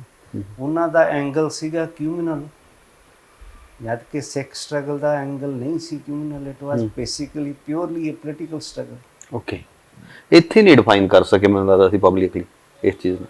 ਇਹਦਾ ਆ ਇੱਕ ਸੁਖਨਾ ਬੜਾ, ਮੈਂ ਆਪਣੀ ਜੇਲ੍ਹ 'ਚ ਵੀ ਲਿਖਿਆ ਸੀ ਇਹ, भी क्यों गिला करें हम रोशनी से, इन दियों में तेल ही कम था। हो मतलब कि जो तेल ਚਾਹੀਦਾ ਸੀ, ਜਿਸ ਤਰ੍ਹਾਂ ਦੀ ਮਕਦਾਰ 'ਚ ਚਾਹੀਦਾ ਸੀ, ਉਹ ਰੋਸ਼ਨੀ ਨੂੰ ਮੈਚ ਹੀ ਨਹੀਂ ਕਰ ਸਕਿਆ। ਇਹ ਚਾਹੇ ਮੰਨੋ ਚਾਹੇ ਮਰਕਰੀ ਨਾ। ਦੇ ਸਾਹਮਣੇ ਸਾਡੇ ਦੀਵੇ ਕੁਝ ਨਹੀਂ ਸੀ, ਮਰਕਰੀ ਬਲਬ ਲਾ। हाँ, इससे लिए आप कहना भी क्यों गिला करें हम रोशनी से, इन दियों में तेल ही कम था। ਜਿਹੜੀ ਫੰਡਿੰਗ ਦੀ ਗੱਲ ਮੈਂ ਤੁਹਾਡੇ ਤੋਂ ਪੁੱਛਦਾ ਸੀ, ਹਥਿਆਰਾਂ ਦੀ ਗੱਲ ਹੋ ਗਈ, ਵੀ ਉਹ ਫੰਡਿੰਗ ਵਗੈਰਾ ਦਾ ਫਿਰ ਬੰਦੋਬਸਤ? ਫੰਡਿੰਗਸ ਮੋਸਟਲੀ ਤਾਂ ਬੈਂਕ ਹੋਲਡ ਆਫ ਹੁੰਦੀਆਂ ਨੇ, ਸੌਖੀਆਂ ਕਰ ਲੈਂਦੇ ਸੀ। ਨੌਨ ਵਾਇਲੈਂਟਲੀ ਹੁੰਦੀਆਂ ਨੇ, ਕਿਸੇ ਨੂੰ ਵਾਇਲੈਂਸ ਤਾਂ ਨਹੀਂ ਕਿਸੇ ਤੇ ਵੀ। ਮਤਲਬ ਉਸ ਚੀਜ਼ ਦਾ ਸੀਗਾ ਵੀ ਪੜ੍ਹੇ ਲਿਖੇ ਹੋਣ ਕਰਕੇ ਥੋੜ੍ਹਾ ਵੱਲ ਸੀ, ਬਾਕੀ ਜਿਹੜੇ ਸਾਡੇ ਨਾਲ ਬੰਦੇ ਸੀ ਉਹਨਾਂ ਨੂੰ ਵੀ ਕਾਫੀ ਵੱਲ ਸੀਗਾ। ਉਸ ਹਿਸਾਬ ਨਾਲ ਹੀ ਕੁਦਰਤ ਵਸੀਲਾ ਬਣਾਏਗੀ। ਇਹ ਸੀਗਾ ਵੀ ਨਾ ਤਾਂ ਕਦੀ ਫਰੌਤੀ ਕਰਨੀ ਆ, ਨਾ ਇਸ ਕੰਮ 'ਚ ਪੈਣਾ, ਉਹ ਨਾ ਕਦੇ ਕੀਤਾ, ਨਾ ਸਾਡੇ ਤੇ। ਤੁਹਾਡਾ ਜਿੰਨਾ ਗਰੁੱਪ ਸੀ ਸਾਰੇ ਹੀ ਐਵੇਂ ਕਰਦੇ ਸੀ ਜਾਂ ਕੁਝ ਉਹਦੇ 'ਚ ਵੀ ਹਲਕੇ ਲੈਵਲ ਦੇ ਆ ਗਏ? ਅਸੀਂ ਕਿਹੜਾ ਕੋਈ ਨਿਜਲੀ ਪੈਸਾ ਕਰਦੇ, ਉਹ ਪੈਸਾ ਲਿਆ ਕੇ ਇੱਥੇ ਪੰਜਾਬ 'ਚ ਜਿਹੜੇ ਕੋਈ ਲੋੜਵੰਦ ਪਰਿਵਾਰ ਆ ਉਹਨਾਂ ਨੂੰ ਵੀ ਵੰਡ ਦਿੰਦੇ ਸੀ। ਦਿੰਦੇ ਰਹੇ ਤੁਸੀਂ? ਹਾਂ, ਬਾਕੀ ਤਾਂ ਸਾਡਾ ਆਪ ਦਾ ਖਰਚ ਸੀ, ਕਿਉਂਕਿ ਅਸੀਂ ਥਾਂ ਥਾਂ ਤੇ ਰਹਿੰਦੇ ਸੀ, ਤਾਂ ਉਹਦੇ ਖਰਚ ਬਹੁਤ ਹੁੰਦੇ ਆ। ਉਦੋਂ ਫਿਰ ਜਿਹੜਾ ਹੁਲੀਆ ਚੇਂਜ ਕਰਨਾ ਪਿਆ, ਭੇਸ ਵੀ ਵਟਾਉਣਾ ਪੈਂਦਾ ਸੀ? ਹੁਲੀਆ ਮਤਲਬ ਕਿ ਜਦੋਂ ਘਰੋਂ ਭੱਜੇ ਉਦੋਂ ਥੋੜੇ ਚਿਰ ਬਾਅਦ ਬਾਲ ਕਟਾ ਲਏ ਸੀ। ਪਹਿਲੇ ਗੁਰਸਿੱਖ ਸੀਗੇ। ਅੰਮ੍ਰਿਤ ਛਕਿਆ ਹੋਇਆ ਸੀ ਤੁਹਾਡਾ ਜਾਂ ਦਾੜੀ ਕੇਸ ਉਦਾਂ ਰੱਖੇ ਸੀ? ਕੁਛ ਚਿਰ ਛਕਿਆ ਰਿਹਾ ਆ, ਫਿਰ ਤਾਂ ਮੈਂ ਬਾਲ ਕਟਾ ਲਏ ਸੀ, ਮੁੜ ਕੇ ਨਹੀਂ ਕਦੀ ਰੱਖੇ। ਯੂਐਸ ਜਾਣ ਦਾ ਕੀ ਕਾਰਨ ਸੀ? ਯੂਐਸ ਜਾਣ ਦਾ ਮੇਨ ਕਾਰਨ ਤਾਂ ਇਹ ਸੀਗਾ ਕਿ ਸੰਘਰਸ਼ ਨੂੰ ਅੱਗੇ ਤੋਰਨਾ ਜੇ ਤਾਂ ਇਹਦੀ ਕੋਈ ਰੂਪ ਰੇਖਾ ਤਾਂ ਬਣਨੀ ਚਾਹੀਦੀ ਹੈ। ਪਾਕਿਸਤਾਨ ਤਾਂ ਜਾਣਾ ਨਹੀਂ, ਬਾਹਰਲੀ ਵੈਸਟਰਨ ਵਰਲਡ ਵਿੱਚ ਕਾਫੀ ਰੌਲਾ ਪੈ ਰਿਹਾ ਸੀ ਉਸ ਟਾਈਮ ਤੇ, ਯੂਰਪ ਸੀ, ਯੂਐਸ ਨੂੰ ਬਹੁਤ ਅੱਗੇ ਲੈ ਜਾਵਾਂਗੇ। ਉਹਨਾਂ 'ਚੋਂ ਸਾਰਿਆਂ ਨਾਲੋਂ ਜ਼ਿਆਦਾ ਜਿਹੜਾ ਸੀਗਾ ਇੰਗਲੈਂਡ ਤੋਂ ਇਲਾਵਾ ਜਾਂ ਕੈਨੇਡਾ ਤੋਂ ਅਮਰੀਕਾ, ਮੈਨੂੰ ਸੀਗਾ ਵੀ ਇੱਥੇ ਸਾਨੂੰ ਵੀ ਇੱਥੇ ਸੁਲਝਿਆ ਹੋਇਆ ਕੰਮ ਆ, ਵੀ ਅਮਰੀਕਾ ਜਾਣਾ ਚਾਹੀਦਾ।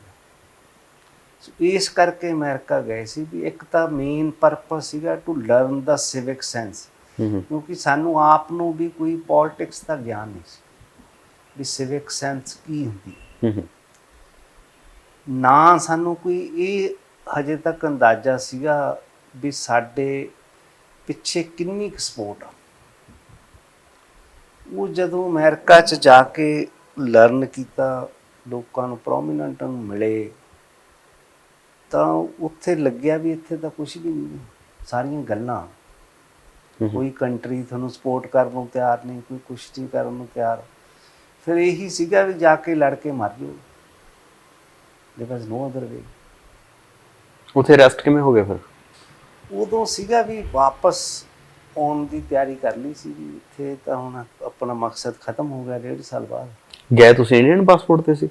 ਹਾਂ, ਇੰਡੀਅਨ ਪਾਸਪੋਰਟ ਸੀ, ਪਰ ਮੇਰਾ ਆਪਣਾ ਨਹੀਂ ਸੀ।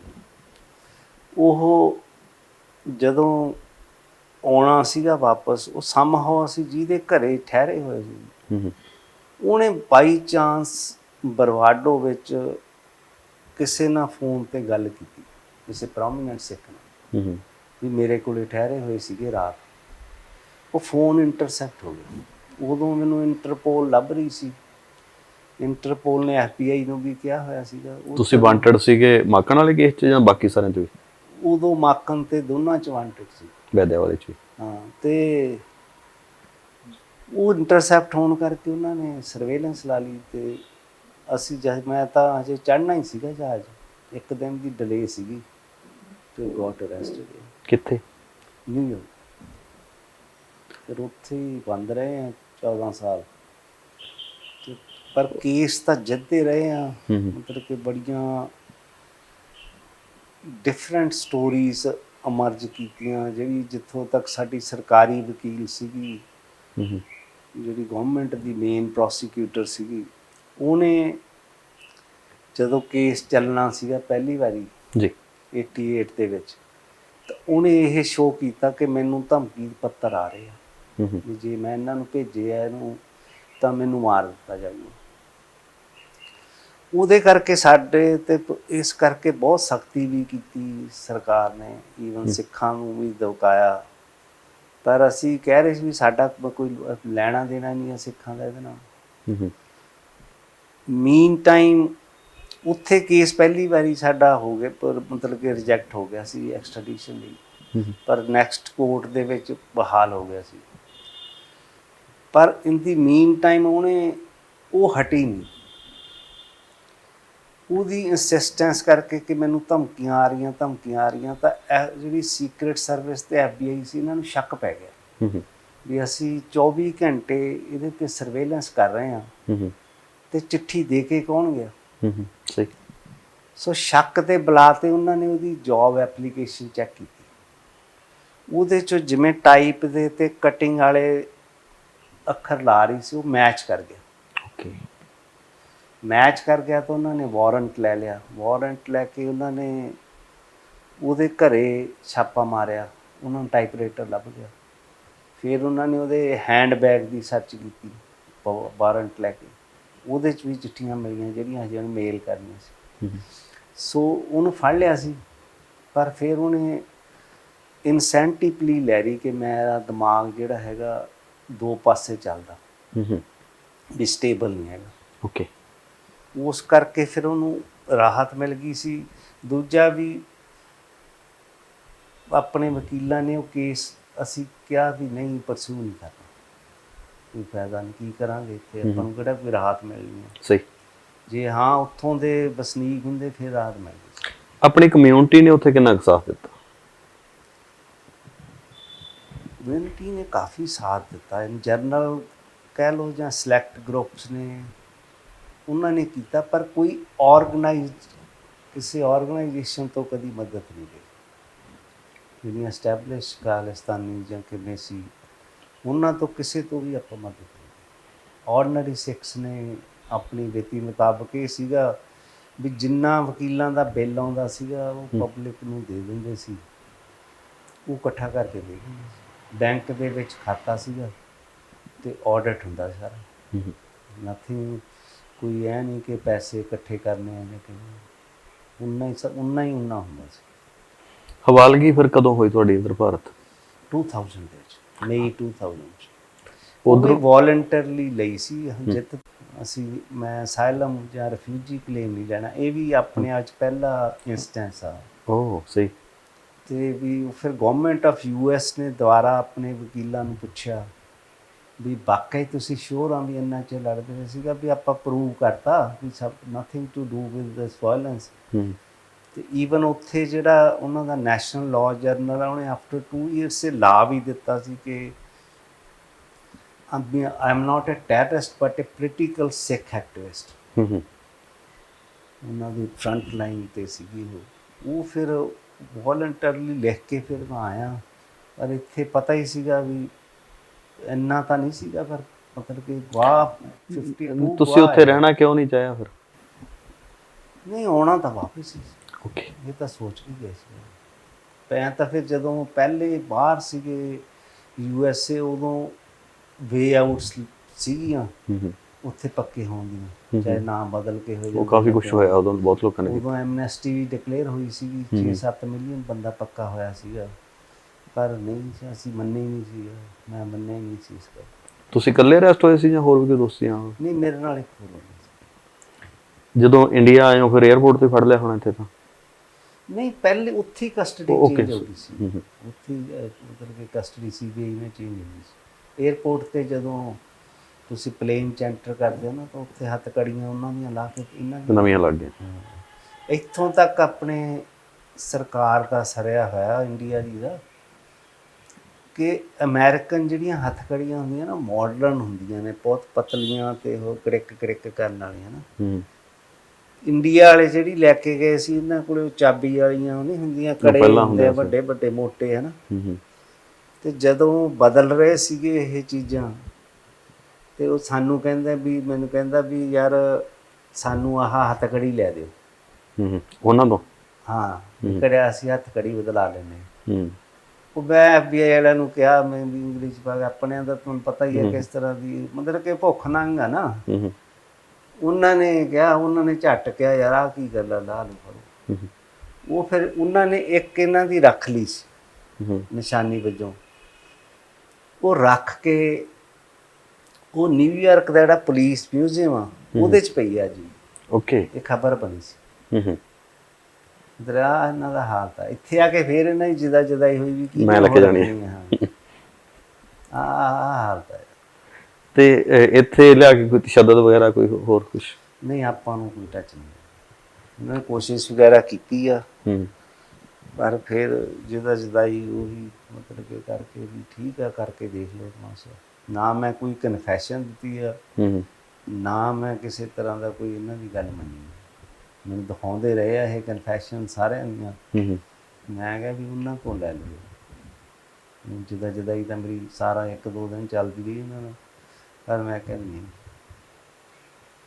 ਇੱਕ ਸੀਗਾ ਜਿਹੜਾ ਜੇਲ੍ਹ 'ਚ ਮੇਨ ਇਸ਼ੂ ਸੀਗਾ ਵੀ ਪੱਗ ਬੰਨ੍ਹਣੀ। ਉੱਥੇ US 'ਚ ਪੱਗ ਬੰਨ੍ਹਣ ਨਹੀਂ ਦਿੰਦੇ। ਉਹਨਾਂ ਦਾ ਕਾਨੂੰਨ ਆ ਵੀ ਨਹੀਂ, ਬੰਦਾ ਫਾਹ ਲੈ ਲੂ ਜਾਂ ਕੀ ਕਰਦਾ, ਦੇ ਡੋਂਟ ਈਵਨ ਅੰਡਰਸਟੈਂਡ। ਸੋ ਤੀਜੇ ਦਿਨ ਹੀ ਰੌਲਾ ਪੈ ਗਿਆ ਸੀਗਾ। ਫਿਰ ਉਹ ਉਹਨਾਂ ਨੂੰ ਮੰਨਣਾ ਪਿਆ, ਪੱਗਾਂ ਲਿਆ ਕੇ ਦਿੱਤੀਆਂ। ਐਂ ਇਹਨਾਂ ਨਾਲ ਇੱਥੇ ਆ ਕੇ ਰੌਲਾ ਪਿਆ ਵੀ ਪੱਗ ਲਾਓ ਥਾਣੇ। ਮੈਂ ਕਿਹਾ ਪੱਗ ਤਾਂ ਨਹੀਂ ਲਾਉਣੀ। ਕਹਿੰਦੇ ਬਾਲ ਕੱਟੇ, ਮੈਂ ਕੱਟੇ ਆ, ਪਰ ਨਹੀਂ ਲਾਉਣੀ। ਮੈਂ ਸਗੋਂ ਉਹਨਾਂ ਸਾਹਮਣੇ ਨਹਾਤਾ ਵੀ ਆ ਕਰਕੇ ਉਹਨਾਂ ਦੀ ਜਦਾਈ 'ਚ। ਮੈਂ ਕਿਹਾ ਮੈਂ ਤਾਂ ਨਹਾਉਣਾ, ਸਵੇਰ ਹੋ ਗਈ। ਤੇ ਉਹ ਪੱਗ ਉਦੋਂ ਐਂ ਬੰਨ੍ਹ ਲੈਂਦੇ ਸੀ ਆਪ ਹੀ, ਮੇਰੀ ਪ੍ਰੈਕਟਿਸ ਸੀਗੀ, ਕਿਉਂਕਿ ਉੱਥੇ ਕਈ ਵਾਰ ਸ਼ੀਸ਼ੇ ਨਹੀਂ ਹੁੰਦੇ ਕੁਛ ਵੀ। ਪਰ ਮਤਲਬ ਕਿ ਪੱਗ ਲੈ ਨਹੀਂ ਦਿੱਤੀ। ਜੇਲ੍ਹ 'ਚ ਵੀ ਆਪਣੇ ਜਦੋਂ ਈਵਨ ਹਵਾਰੇ ਹੁਣੀ ਭੱਜੇ ਆ, ਤਾਂ ਉਦੋਂ ਆਰਡਰ ਹੋ ਗਿਆ ਤਿਉਹਾਰ ਜੇਲ੍ਹ 'ਚ ਵੀ ਪੱਗਾਂ ਲੈ ਲਓ। ਤੇ ਮੈਨੂੰ ਡਿਪਟੀ ਸੁਪਰਡੈਂਟ ਨੇ ਬੁਲਾਇਆ, ਮੈਂ ਤਾਂ ਨਹੀਂ ਪੱਗ ਦੂੰਗਾ। ਤੁਹਾਨੂੰ ਕੋਈ ਹੈਗਾ ਕਸੂਰ ਜਾਂ ਕਿਵੇਂ ਆ ਤਾਂ ਉਹ ਅੱਡ ਗੱਲ ਆ, ਪਰ ਪੱਗ ਨਹੀਂ ਦੀ। ਉਹ ਲੜ ਕੇ ਲੈਣੀ ਤਾਂ ਲੈਣੀ, ਗੁੱਟ ਮਾਰ ਕੇ। ਮਤਲਬ ਇਸ ਚੀਜ਼ ਦਾ ਸਿੰਬਲਿਜ਼ਮ ਜਿਹੜੀ ਹੈ ਨਾ, ਇਹਦਾ ਤੁਹਾਨੂੰ ਮਤਲਬ ਪਤਾ ਹੋਣਾ ਚਾਹੀਦਾ। ਪਹਿਲੀ symbolism doesn't take you anywhere. ਸਹੀ ਗੱਲ। ਕਿ why you are holding on to that symbol.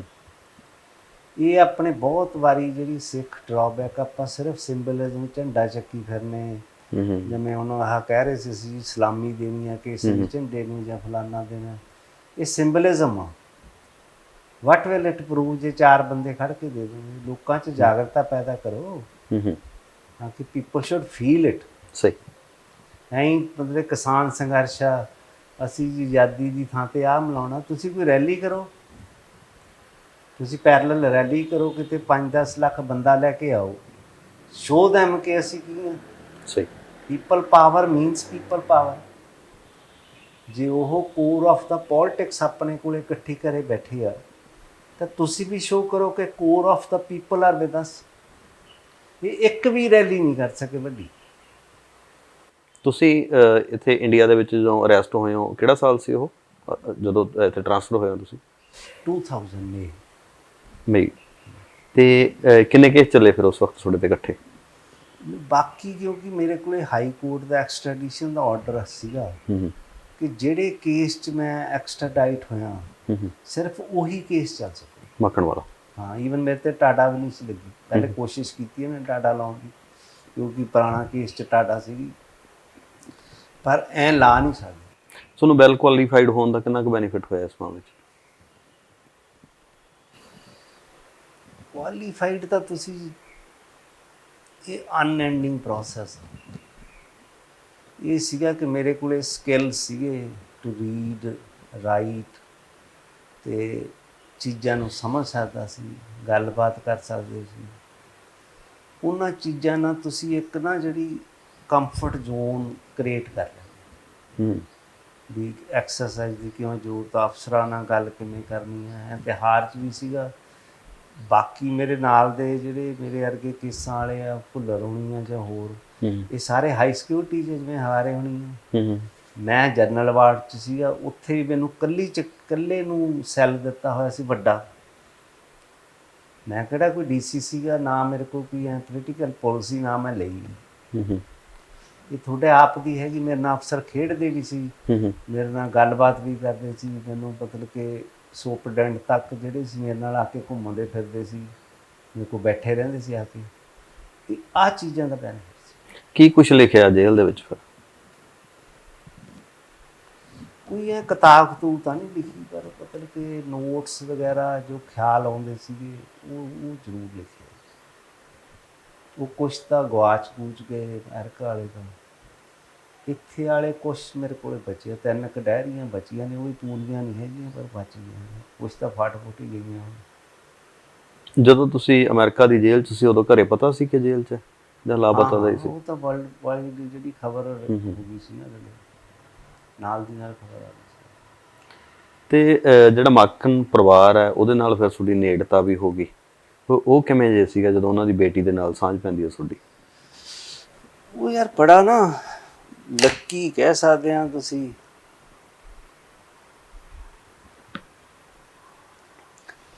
ਬਈ ਸਰਕਮਸਟੈਂਸ਼ਲੀ ਉਹ ਕਿਸੇ ਤਰ੍ਹਾਂ ਹੀ ਮਿਲੀ ਆ 2004 'ਚ। ਪਹਿਲੇ ਜੇਲ੍ਹ 'ਚ ਮੈਨੂੰ 2-3 ਵਾਰੀ ਸੁਨੇਹਾ ਜ਼ਰੂਰ ਆਇਆ ਸੁਪਰਡੈਂਟ ਦਾ। ਤੁਸੀਂ 3 'ਚ ਆਊਟ ਹੋਏ ਹੋ ਜੇਲ੍ਹ 'ਚੋਂ? 2004 'ਚ। 4 'ਚ ਹੀ ਬਾਹਰ ਆਏ ਹੋ? ਉਦੋਂ ਮੇਰੇ ਕੋਲ ਇੰਟਰਮ ਬੇਲ ਰਹੀ ਹੈ, ਮੇਰੇ ਕੋਲ ਕਦੀ ਪੱਕੀ ਬੇਲ ਨਹੀਂ ਰਹੀ। ਕਿਸੇ ਦਿਨ 15 ਦਿਨ ਦੀ ਆ, ਪਹਿਲੀ ਮੇਰੀ 14 ਦਿਨ ਦੀ ਸੀਗੀ। ਉਹ ਫਿਰ ਐਂ ਹੌਲੀ ਹੌਲੀ ਵੱਧਦੀ ਗਈ, ਮਤਲਬ ਕੁਦਰਤ ਤੋਂ ਟੁੱਟੀ ਨਹੀਂ। ਉਦੋਂ ਫਿਰ ਇਹ ਅਵੰਤਿਕਾ ਨੂੰ ਮਿਲੇ ਹੈਗੇ ਆ। ਅਵੰਤਿਕਾ ਮਾਖਨ ਹੈ, ਉਹਨਾਂ ਦੀ ਇਕੱਲੀ ਬੇਟੀ ਆ ਉਹ ਮਤਲਬ ਕਿ ਰੰਜਿਸ਼ ਤਾਂ ਹੁੰਦੀ ਆ ਨਾ, ਉਹ ਤਾਂ ਹੈ, ਕਿਉਂਕਿ ਸ਼ੀ ਵਾਜ਼ ਵੈਰੀ ਯੰਗ। ਪਰ ਜਦੋਂ ਉਹ ਫਿਰ ਮਿਲੀ ਆ, ਮੇਰੇ ਨਾਲ ਗੱਲਬਾਤ ਕੀਤੀ ਹੈਗੀ ਆ, ਤਾਂ ਵਿਦਿਨ ਮੇਰੇ ਖਿਆਲ 5-10 ਮਿੰਟਸ ਉਹਨੇ ਪ੍ਰੈਸ ਨੂੰ ਕਾਲ ਕਰਤੀ ਸੀ ਕਿ ਤੁਸੀਂ ਠੀਕ ਆ, ਮੇਰਾ ਜਿਹੜਾ ਇੰਪਰੈਸ਼ਨ ਸੀਗਾ ਉਹ ਗਲਤ ਸੀ। ਫਿਰ ਅਸੀਂ ਬੈਠੇ ਤਾਂ ਕਾਫੀ ਚਿਰ ਰਹੇ ਹਾਂ, ਗੱਲਬਾਤ ਚੱਲਦੀ ਰਹੀ ਆ। ਮਤਲਬ ਕਿ ਉਹਦੇ ਕੁਐਸਚਨ ਸੀਗੇ ਵੀ ਵਾਏ ਮੈਂ ਜਿੰਨਾ ਕੁ ਜੋਗਾ ਸੀ ਦਿੰਦਾ ਰਿਹਾ, ਬੜਾ ਧੀਰੇ ਨਾਲ। ਕੀ ਵੱਡੇ ਸਵਾਲ ਸੀਗੇ? ਪਹਿਲੀ ਗੱਲ ਤਾਂ ਇਹ ਹੈ ਕਿ ਮਰਡਰ ਕੇਸ ਸੀ ਉਹਨਾਂ ਮਾਂ ਬਾਰੇ ਸਵਾਲ ਸੀ। ਫਿਰ ਉਹਨੂੰ ਇਹ ਨਹੀਂ ਸੀ ਪਤਾ ਕਿ ਮੇਰੇ ਫਾਦਰ ਦਾ ਕੋਈ ਉਹਨੇ ਰੋਂਗ ਡੂਇੰਗ ਕੀਤੀ ਹੈ। ਉਹਨੂੰ ਸੀ ਵਾਜ਼ ਨਾਟ ਅਵੇਅਰ। ਤੁਸੀਂ ਐਕਸਪਲੇਨ ਕੀਤਾ? ਹਾਂ, ਮੈਂ ਤਾਂ ਇਹੀ ਹੈ, ਬੁੱਕ ਹੀ ਕੋਡ ਕਰਨੀ, ਪੜ੍ਹ ਲਓ ਤੁਸੀਂ। ਵੀ ਹੋਰ ਵੀ ਡਿਫਰੈਂਟ ਰਿਪੋਰਟਸ ਹੈਗੀਆਂ ਨੇ, ਤੇ ਸੈਵਰਲ ਰਿਪੋਰਟਸ ਸੀਗੀਆਂ ਉਹਨਾਂ ਬਾਰੇ ਤਾਂ। ਮੈਂ ਬੁੱਕ ਪੜ੍ਹ ਰਿਹਾ ਸੀ ਇੱਥੇ, ਉਹਦੇ 'ਚ ਵੀ ਉਹ ਕੋਟ ਸੀਗਾ ਮੇਰਾ ਵੀ, ਉਹਦੇ 'ਚ ਕੋਟ ਕੀਤਾ ਹੈ ਕਿਸੇ ਨੇ, ਇੰਟਰਨੈਸ਼ਨਲ ਬੁੱਕ। ਤੇ ਉਹ ਫਿਰ ਉਸ ਹਿਸਾਬ ਨਾਲ ਪੋਲੀਟੀਕਲ ਈਵੈਂਟ ਸੀ। ਮੈਨੂੰ ਉਹਨੂੰ ਇਹ ਨਹੀਂ ਦਰਬਾਰ ਸਾਹਿਬ ਬਾਰੇ ਕੀ ਮਤਲਬ ਕਿ ਐਕਚੁਅਲ ਸੀਗਾ। ਉਹਦੀ ਫਾਲ ਬੈਕ ਇੰਦਰਾ ਗਾਂਧੀ ਹੋਈ, ਇੰਦਰਾ ਗਾਂਧੀ ਤੋਂ ਅੱਗੇ ਇਹ ਹੋਇਆ। It was A chain of events. ਸਹੀ। ਉਹ ਮਤਲਬ ਤੁਸੀਂ ਇਕੱਲੇ ਕਰਕੇ ਨਹੀਂ ਦੇਖ ਸਕਦੇ। ਉਸ ਕਰਕੇ ਫਿਰ ਇਹ ਸ਼ੀ ਪ੍ਰੋਮਿਸਡ ਕਿ ਮੈਂ ਜਾ ਕੇ ਚੀਫ ਮਿਨਿਸਟਰ ਨੂੰ ਮਿਲਦੀ। ਫਿਰ ਉਹਨੇ ਬਿਆਨ ਤਾਂ ਉਦੋਂ ਨਹੀਂ ਆ ਗਿਆ ਸਾਡਾ ਨੈਸ਼ਨਲ ਪੇਪਰਸ ਦੇ ਵਿੱਚ। ਫਿਰ ਇਹ ਜਾ ਕੇ ਮਿਲੀ ਹੈ। Then she came back again. Chief minister ਕੌਣ ਸੀ ਉਦੋਂ? ਸ਼ੀਲਾ ਦੀਕਸ਼ਿਤ, ਦਿੱਲੀ ਦੇ। ਸਹੀ। ਫਿਰ ਸ਼ੀਲਾ ਦੀਕਸ਼ਿਤ ਨੇ ਵੀ ਮੈਨੂੰ ਆਪਣੇ ਘਰੇ ਬੁਲਾਇਆ ਸੀਗਾ, ਮੈਂ ਤੇ ਵਾਈਫ ਨੂੰ। ਉਹਨੇ ਮੈਨੂੰ ਮਤਲਬ ਕਿ ਕਿਹਾ ਸੀ ਵੀ ਅਮੇਜ਼ਿੰਗ ਆ ਕਿ ਤੂੰ ਉਹਨੂੰ ਮਨਾ ਲਿਆ, ਉਹ ਸਾਡੇ ਤੋਂ ਮਨ ਨਹੀਂ ਰਹੀ। ਕਿਉਂਕਿ ਉਹ ਜਾ ਕੇ ਰੌਲਾ ਪਾ ਲੈਂਦੀ ਸੀ ਵੀ ਜੇ ਛੱਡਿਆ ਤਾਂ ਮੈਂ ਮਰਨ ਵਰਤੇ ਬੈਠ ਜੂ, ਮੈਂ ਕਰ ਦੂੰ ਵੀ। ਹੁਣ ਉਹ ਕਹਿੰਦੀ ਵੀ she is asking me again and again ਕਿ ਤੁਸੀਂ why you are not releasing cookie. ਉਹ ਫਿਰ ਫਰਕ ਤਾਂ ਪੈਂਦਾ ਹੀ ਹੈ। ਹੁਣ ਕਿਹੋ ਜਿਹੇ ਰਿਲੇਸ਼ਨ ਆ? ਕਦੇ ਅਵੰਤਕਾ ਨਾਲ ਗੱਲ ਹੁੰਦੀ ਆ ਤੁਹਾਡੀ? ਹਾਂ, ਅਕਸਰ ਹੀ ਹੁੰਦੀ ਰਹਿੰਦੀ ਗੱਲ। ਅੱਜ ਕੱਲ੍ਹ ਪੰਚਕੂਲੇ ਆ। ਓਕੇ। ਪਰ ਮਤਲਬ ਕਿ ਇਸ ਤਰ੍ਹਾਂ ਦੀ ਕੋਈ, ਜਿਵੇਂ ਲੋਕੀ ਕਹਿੰਦੇ ਜੀ ਇਹਨਾਂ ਨੇ ਮਾਫੀ ਮੰਗ ਲਈ, ਜਾਂ ਇਦਾਂ ਹੀ ਤਾਂ ਕੋਈ ਇਸ਼ੂ ਹੀ ਨਹੀਂ ਸੀਗਾ। ਤੁਸੀਂ ਕਿਤੇ ਵੀ ਪੜ੍ਹ ਲਓ ਉਹਦਾ ਵੀ ਇਦਾਂ ਦਾ ਤਾਂ ਕੋਈ ਇਸ਼ੂ ਨਹੀਂ ਸੀਗਾ ਨਾ, ਮਾਫੀ ਮੰਗਣੀ ਵੀ ਕਿਉਂ ਆ। ਗਿੱਲ ਸਾਹਿਬ, ਇੱਕ ਚੀਜ਼ ਹੁੰਦੀ ਹੈ ਸਾਡੀ ਕੌਮ ਦੇ ਵਿੱਚ ਨਾ, ਜੇ ਤਾਂ ਬੰਦਾ ਮਰ ਜੇ ਤਾਂ ਸ਼ਹੀਦ ਹੈ, ਜੇ ਜਿਉਂਦਾ ਰਹੇ ਜੇ ਗਦਾਰ ਹੈ। ਤੁਹਾਡੇ ਵਰਗਾ ਬੰਦਾ ਹਨਾ, ਜੋ ਹੁਣ ਦਾੜੀ ਕਟਾਈ ਬੈਠਾ ਹੈ, ਬਾਲ ਛੋਟੇ ਨੇ, ਤਾਂ ਫਿਰ ਕਾਮਰੇਡ ਹੋ। ਇਹੋ ਜਿਹੇ ਜਿਹੜੇ ਹੈਗੇ ਆ ਨਾ ਖਿਤਾਬ, ਇਹ ਉਹ ਲੋਕ ਦੇ ਦਿੰਦੇ ਆ ਜਿਹੜਿਆਂ ਨੂੰ ਨਾ ਤਾਂ ਪੂਰੀ ਸੰਘਰਸ਼ ਦੀ ਕਿਸੇ ਦੀ ਸਮਝ ਹੁੰਦੀ ਹੈ, ਨਾ ਹੀ ਕਦੇ ਉਹਨਾਂ ਨੇ ਕੱਚਾ ਨਹੁੰ ਵੀ ਕਟਾਇਆ ਹੁੰਦਾ। ਤੁਹਾਡੇ ਬਾਰੇ ਬੜਾ ਕੁਝ ਚੱਲਿਆ ਹੋਊਗਾ, ਕੁਛ ਕਦੇ ਕੋਈ ਫੇਸ ਕਰਨੀਆਂ ਪਈਆਂ ਇਹੋ ਜਿਹੀਆਂ ਗੱਲਾਂ? ਕਦੀ ਕੋਈ ਬਹੁਤਾ ਸਾਹਮਣੇ ਤਾਂ ਨਹੀਂ ਕਿਸੇ ਨੂੰ ਹੋਈ। ਕੁਐਸਚਨ ਹੈ ਕਦੀ ਕਿਤੇ ਹੋਏ ਆ ਤਾਂ ਆਈ ਆਨਸਰਡ ਇਟ ਕਿ ਮੇਰੀ ਵਿਸ਼ ਆ, ਮੇਰੀ ਚੋਇਸ ਆ, ਮੈਂ I have nothing to prove. ਪਰ ਐ ਕੋਈ ਕਹੋ ਵੀ ਅਸੀਂ ਵਿਕ ਗਏ ਜਾਂ ਇਦਾਂ ਦੀ, ਇਦਾਂ ਨਹੀਂ ਕਦੀ ਲਿਖੀ ਨਾ, ਇਦਾਂ ਦੀ ਗੱਲ ਹੈ ਨੋਰ ਇਟ ਵਿਲ ਹੈਪਨ। ਹੁਣ ਜਵਾਨੀ ਹੈ ਜਿਹੜੀ ਉਹ ਲੰਘ ਗਈ ਹੈ, ਉਹ ਜੇਲ੍ਹਾਂ 'ਚ ਹੀ ਲੰਘੀ ਹੈ ਹਨਾ, ਤੇ ਅੱਜ ਕੀ ਸੋਚਦੇ ਹੋ ਕਿ ਉਹ ਸੰਘਰਸ਼ ਦੇ ਵਿੱਚ ਜਿਹੜਾ ਲਿਆ ਗਿਆ ਸਟੈਪ ਸੀ ਉਹ ਕੀ ਸੀ? ਸਹੀ ਸੀ, ਗਲਤ ਸੀ, ਜਾਂ ਕੁਛ? ਨਹੀਂ, ਉਸ ਬਾਰੇ ਤਾਂ ਕੋਈ ਪਛਤਾਵਾ ਨਹੀਂ। ਉਹ ਇਹ ਵੀ ਫੀਲਿੰਗਸ ਬਦਲ ਸਕਦੀਆਂ ਨੇ, ਐਕਸ਼ਨਸ ਬਦਲ ਸਕਦੇ ਨੇ, ਉਹ ਵੀ ਮੈਂ ਸ਼ੋਰ ਨਹੀਂ ਗਾ, ਪਰ ਪ੍ਰਤੀਕਰਮ ਤਾਂ ਹੋਊਗਾ ਹੀ ਜਿੰਨੇ ਕੁ ਜੋਗੀ। ਰੱਬ ਕਰੇ ਵੀ ਇਦਾਂ ਦੀ ਗੱਲ ਹੀ ਨਾ ਹੋਵੇ। ਮੈਂ ਤਾਂ ਹੁਣ ਇਸ਼ੂਜ਼ ਤਾਂ ਉੱਠੇ ਹੀ ਹੋਏ ਨੇ, ਜਿਵੇਂ ਬੇਅਦਬੀ ਦਾ ਉੱਠਿਆ ਹੋਇਆ, ਹੋਰ ਆ basically they are mismanagement by the Sikh ਅਵਾਮ, ਜਿਹੜੇ ਸਮਝ ਨਹੀਂ ਕੀ ਕਰ ਸਕਦੇ ਨੇ। ਹੈ ਤਾਂ ਬੜੀ ਅਨਫੋਰਚੂਨੇਟ ਕਿ ਗੁਰੂ ਗ੍ਰੰਥ ਸਾਹਿਬ ਨੂੰ ਹੀ ਲੋਕੀ ਖਿਲਾਰ ਦੇਣਗੇ, ਵੀ ਪੰਜਾਬ ਵਿੱਚ ਜਿੱਥੇ ਸਿੱਖ ਡੋਮੀਨੇਟਿੰਗ ਏਰੀਆ, ਪਰ ਉਹਦਾ ਕੋਈ ਹੱਲ ਵੀ ਨਹੀਂ ਲੱਭ ਸਕੇ ਆਪਾਂ। ਮਤਲਬ ਇਸ਼ੂਜ਼ ਤਾਂ ਹੈਗੇ ਨੇ, ਪਰ ਉੱਦਾਂ ਦਾ ਇਸ਼ੂ ਨਹੀਂ ਹੈਗਾ। ਇੱਕ ਗੱਲ ਹੋਰ ਦੱਸਿਓ ਵੀ, ਜਿਵੇਂ ਹੁਣ ਅਕਸਰ ਇਹ ਚਰਚਾ ਚੱਲਦੀ ਰਹਿੰਦੀ ਹੈ ਕਿ ਜਿਹੜੀਆਂ ਜੀ ਸਾਡੇ ਨਾਲ ਧੱਕਾ ਹੁੰਦਾ ਹਰ ਥਾਂ ਹੁੰਦਾ, ਸੱਚੀ ਹੁੰਦਾ? ਅਦਾਲਤਾਂ ਦੇ ਉੱਤੇ ਵੀ ਦੋਸ਼ ਲੱਗਦੇ ਆ, ਤੁਸੀਂ ਜੇਲ੍ਹ ਵੀ ਰਹੇ ਹੋ, ਅਦਾਲਤ ਦੇ ਵੀ ਵਿੱਚ ਸਾਹਮਣਾ ਕੀਤਾ, ਜਾਂ ਫਿਰ ਇੱਕ ਵੱਖਰੀ ਕਮਿਊਨਿਟੀ ਵਾਲੀ ਗੱਲ ਵੀ ਆਪਾਂ ਅਵੰਤਿਕਾ ਵਾਲੀ ਲੈ ਲੈਂਦੇ ਹਾਂ ਕਿ ਕਿਸੇ ਦੇ ਬਾਪ ਦਾ ਮਰਡਰ ਹੋਇਆ ਹੋਵੇ, ਮਦਰ ਦਾ ਮਰਡਰ ਹੋਇਆ ਹੋਵੇ, ਉਹ ਬੰਦਾ ਤੁਹਾਨੂੰ ਮਾਫ ਕਰ ਦੇ? ਮਾਫ ਵਾਲਾ ਤਾਂ ਕੀ ਅੰਡਰਸਟੈਂਡਿੰਗ ਆ, ਚਲੋ ਜੋ ਵੀ ਮਤਲਬ ਉਹਨਾਂ ਦੇ ਮਤਲਬ ਕਿ ਪੱਖਪਾਤ, ਮਤਲਬ ਕਿ ਮਿਨੋਰਟੀਜ਼ ਨਾਲ ਜੋ ਰਿਪੋਰਟਸ ਨੇ 276 ਮਿਲੀਅਨ ਬੰਦਾ ਆਊਟ ਆਫ ਦਾ ਜਿਹੜਾ ਮਿਨੋਰਟੀਜ਼ ਦਾ ਬਣਦਾ ਟੋਟਲ ਇੰਡੀਆ 'ਚ, ਤੇ ਦੇ ਇਹ ਨਹੀਂ ਕਿ ਸਾਰੇ ਥ੍ਰੈਟਨਡ ਫੀਲ ਕਰਦੇ, ਪਰ ਕਾਫੀ ਪੋਰਸ਼ਨ ਥ੍ਰੈਟਨਡ ਫੀਲ ਕਰਦਾ। ਉਹ ਥ੍ਰੈਟ ਪਰਸੈਪਸ਼ਨ ਕਦੀ ਹੁਣ ਵਧੀ ਹੋਈ ਆ, ਪਹਿਲੇ ਇੰਨੀ ਨਹੀਂ ਸੀ ਲੱਗਦੀ, ਪਰ ਹਿਡਨ ਏਜੰਡੇ ਨਾਲ ਕੁਛ ਨਾ ਕੁਛ ਤਾਂ ਚੱਲਦਾ ਹੀ ਰਹਿੰਦਾ ਨਾ। ਮਤਲਬ ਕਿ ਜੇ ਆਪਾਂ ਕੋਈ ਕੈਟਾਗਰੀ ਲੈ ਲਈਏ ਜਾਂ ਕਿੱਥੇ ਆ ਉੱਥੇ, ਜੇ ਤੁਸੀਂ ਸਿੱਖ ਆ ਤੇ ਇੱਕ ਪਾਸੇ ਦੂਜਾ, ਭਾਵੇਂ ਕਿੰਨੀ ਕੈਪੇਬਿਲਿਟੀ ਹੋਵੇ, ਪ੍ਰੈਫਰੈਂਸ ਡੂ ਪਲੇ ਰੋਲ।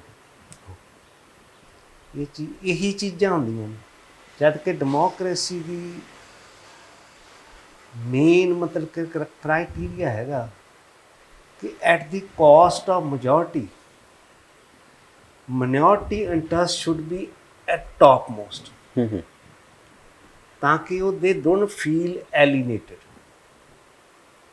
ਆਪਣੇ ਨਹੀਂ ਹੈਗਾ, ਆਪਾਂ ਵੀ want minorities to be at the, ਮਤਲਬ ਕਿ ਜਿਹੜਾ ਹੈਗਾ at the mercy of the majority. ਸਹੀ, ਜਿਵੇਂ ਮੈਜੋਰਿਟੀ ਚਾਹੂਗੀ ਉਵੇਂ ਹੋਣਾ, ਜਾਂ ਕਿਵੇਂ ਹੈਗਾ ਵੀ ਉਸ ਤਰ੍ਹਾਂ ਦੇ। ਦੇਖੋ ਆਪਣੇ ਇੰਡੀਆ 'ਚ ਜਿੰਨੇ ਮਤਲਬ ਕਿ ਮਿਜ਼ਾਈਲਾਂ ਨੇ ਜਾਂ ਕੁਛ ਵੀ ਆ, ਕੋਈ ਜਿਹੜੇ ਸਪੇਸ ਦੀਆਂ ਜਾਂਦੀਆਂ ਨੇ ਸੈਟਲਾਈਟਸ, ਉਹਨਾਂ ਦੇ ਨਾਮ ਉਹ ਸਾਰੀਆਂ ਮਤਲਬ ਕਿ ਇੱਕ ਧਰਮ ਦੇ ਨਾਲ ਸੰਬੰਧਿਤ ਨੇ। ਵਾਈ ਸੋ? ਜਿਨ੍ਹਾਂ ਦੇ ਕੋਲ ਹਿਸਟਰੀ ਵੀ ਹੈ ਨਹੀਂ। ਐ ਅਮਰੀਕਾ 'ਚ ਵੀ ਆ, ਅਮਰੀਕਾ 'ਚ ਇਹ ਹੈ ਵੀ ਜਿੰਨੀਆਂ ਵੱਡੀਆਂ ਮਿਜ਼ਾਈਲਾਂ ਨੇ, ਕਿਵੇਂ ਉਹ ਪੀਸ ਇੱਦਾਂ ਦੇ ਅੱਖਰਾਂ ਨਾਲ ਉਹਨਾਂ ਨੂੰ ਕੀਤਾ ਹੋਇਆ ਕੈਟਾਗਰਾਈਜ਼, ਵੀ ਇੱਕ ਪਾਸੇ ਤਾਂ ਵਾਰ ਮਸ਼ੀਨ ਆ, ਇੱਕ ਪਾਸੇ ਉਹਨਾਂ ਦਾ ਨਾਂ ਪੀਸ, ਆਹਾ ਪੀਸ, ਆਹਾ ਪੀਸ, ਆਹਾ, ਉਹਦੇ ਵੱਖਰਾ ਇਹਨਾਂ ਨੇ ਕੀਤਾ ਹੋਇਆ। ਸਹੀ, ਇਹ ਚੀਜ਼ਾਂ ਦੇ ਡੂ ਕ੍ਰੀਏਟ ਇੰਪ੍ਰੈਸ਼ਨ। ਸਹੀ। ਤੁਸੀਂ ਕੀ ਕਰ ਰਹੇ ਹੋ ਅੱਜ ਕੱਲ੍ਹ? ਮੈਂ ਨੌਜਵਾਨੀ.com ਲਈ ਰੈਗੂਲਰ ਆਰਟੀਕਲ ਲਿਖਦਾ ਅੰਡਰ ਡਿਫਰੈਂਟ ਟੌਪਿਕਸ। ਪਹਿਲੇ ਮੈਂ ਇੰਡੀਆ ਦੀ ਡੈਮੋਕ੍ਰੇਸੀ 'ਤੇ ਲਿਖਿਆ ਸੀ, ਹੁਣ ਫੇਲਡ ਸਟੇਟ ਦਾ ਜਿਹੜਾ ਸਟੇਟਸ ਹੈਗਾ, ਸਟੈਟਸ ਦੇ ਵਿੱਚ ਇੰਡੀਆ ਵੀ ਉਸ ਚੀਜ਼ 'ਚ ਆਉਂਦਾ ਹੈਗਾ ਜਿਹੜਾ ਵਰਲਡ ਇੰਡੈਕਸ ਹੈਗਾ, ਉਸ 'ਤੇ ਲਿਖਿਆ ਹੈ। ਸੋ ਆਈ ਟੇਕ ਡਿਫਰੈਂਟ ਟੌਪਿਕਸ ਜਿਹੜੇ ਕਿ ਲੋਕਾਂ ਦੀ ਇੰਟਰਸਟ ਲਈ ਵੀ ਹੋਵੇ ਜਾਂ ਕਿਵੇਂ। ਪੰਜਾਬ ਦੇ ਭਵਿੱਖ ਦੇ ਉੱਤੇ ਆ ਕੇ ਸਵਾਲ ਖੜਾ ਹੁੰਦਾ ਹੈ, ਬਹੁਤ ਵੱਡਾ ਕੁਐਸਚਨ ਮਾਰਕ ਇਸ ਦੇ ਉੱਤੇ ਅੱਜ ਵੀ ਬਣਿਆ ਹੋਇਆ, ਕੀ ਦੇਖਦੇ ਹੋ? ਪੰਜਾਬ ਬੇਸਿਕਲੀ ਤਾਂ ਜਿਹੜੀ ਹੁਣ ਕੈਟਾਗਰਾਈਜ਼ ਹੋਈ ਹੈ ਇਸ ਟਾਈਮ ਤੇ presently, it is considered as a failed state, ਕਿਉਂਕਿ ਜਿਹੜੀਆਂ ਪੋਲੀਟੀਕਲ ਫੋਰਸਿਸ ਨੇ ਬਿਲੋਂਗਿੰਗ ਟੂ ਡਿਫਰੈਂਟ ਪਾਰਟੀਜ਼, ਉਹ because of the onset of elections in coming months, ਉਹ ਕੋਈ ਵਿਜ਼ਨ ਕ੍ਰੀਏਟ ਨਹੀਂ ਕਰ ਸਕੇ other than to lure the people with welfare schemes। ਉਹਨਾਂ ਨੂੰ ਪੋਲੀਟੀਕਲ ਚੈਰਿਟੀਜ਼ ਮਤਲਬ ਕਿ ਕਿਹਾ ਜਾਂਦਾ, that shows their bankruptcy। ਅੱਗੇ ਹੀ it is under a heavy ਡੈਪਟ। ਤੇ ਇਹ ਸਕੀਮਸ ਨੂੰ ਜੇ ਆਪਣੇ ਟੈਕਸ ਪੇਅਰਸ ਤੇ ਆਪਣੇ ਤੋਂ ਇੰਨਾ ਪੈਸਾ ਲੈ ਰਹੇ ਨੇ ਕਿ ਡੂ ਯੂ ਥਿੰਕ ਕਿ we have to subsidize other people, why not ਕਿ ਉਹਨਾਂ ਨੂੰ ਤੁਸੀਂ ਇਨਕਮ ਜਨਰੇਟ ਕਰਨ ਲਈ ਕੋਈ ਸਾਧਨ ਦਿਓ। ਸਹੀ, ਦਿਸ ਇਜ਼ ਦਾ ਕੁਐਸਚਨ। ਇਹਦੇ ਕਰਕੇ ਸਾਰਾ ਕੁਛ ਹੀ ਸਿਨੈਰੀਓ ਜਿਹੜਾ ਦਾਅ 'ਤੇ ਲੱਗਿਆ ਹੋਇਆ, ਉਹੀ ਪੁਰਾਣੇ ਇਸ਼ੂਜ਼ ਨੇ। ਜਾਂ ਜੇ ਕੋ ਵੀ ਕੋਈ ਕੈਪੀਟਲ ਆਪਣੀ ਲੈਣ ਬਾਰੇ ਗੱਲ ਕਰ ਲਓ, ਨਹੀਂ ਲੈਣੀ ਤਾਂ ਨਵੀਂ ਬਣਾ ਲਓ। ਮਤਲਬ ਕਿ ਕਿਸ ਤਰ੍ਹਾਂ ਦਾ ਸੂਬਾ ਜਿਹਦੇ ਕੋਲ ਆਪਣੀ ਹਾਈ ਕੋਰਟ ਵੀ ਹੈ ਨਹੀਂ ਯਾਰ, ਸਹੀ, ਕੈਪੀਟਲ ਵੀ ਹੈ ਨਹੀਂ, ਆਪਣੇ ਵਾਟਰ ਮੈਨੇਜਮੈਂਟ ਹੈ ਨਹੀਂ, ਤੁਹਾਡੇ ਕੋਲ ਕੰਟਰੋਲ ਹੈ ਨਹੀਂ ਭਾਖੜਾ ਦਾ ਜਾਂ ਹੋਰ ਆ ਜਿਹੜਾ ਕਿ ਜਿਹੜਾ ਤੁਹਾਡਾ ਹੱਕ ਆ, ਉਹ ਚੀਜ਼ਾਂ ਤਾਂ ਭੁੱਲ ਵਿਸਰੀ ਗਈਆਂ। ਮਤਲਬ ਬਾਕੀ ਚੀਜ਼ਾਂ 400 ਯੂਨਿਟ ਬਿਜਲੀ ਹੈਗੀ ਨਾ ਸਾਡੇ ਕੋਲ, 300 ਯੂਨਿਟ ਬਿਜਲੀ ਫ੍ਰੀ ਦੇਣ ਦਾ, 400 ਦੇਣ ਦਾ, ਉਹ ਏਜੰਡੇ ਉਹ ਹੈਗੇ। ਹਾਂ, ਮਤਲਬ ਕਿ ਉਹ ਪੈਸਾ ਹੀ ਲਟਾਉਣਾ ਨਾ, ਉਹ ਵੀ ਜਿਹੜੀ ਸਟੇਟ ਟ੍ਰੇਜਰੀ ਨੂੰ ਵੇਚਣਾ ਟੂ ਗੈਟ ਵੋਟਸ। ਸਹੀ, ਇਹ ਨਹੀਂ ਕਿ how to fill the state ਟ੍ਰੇਜਰੀ।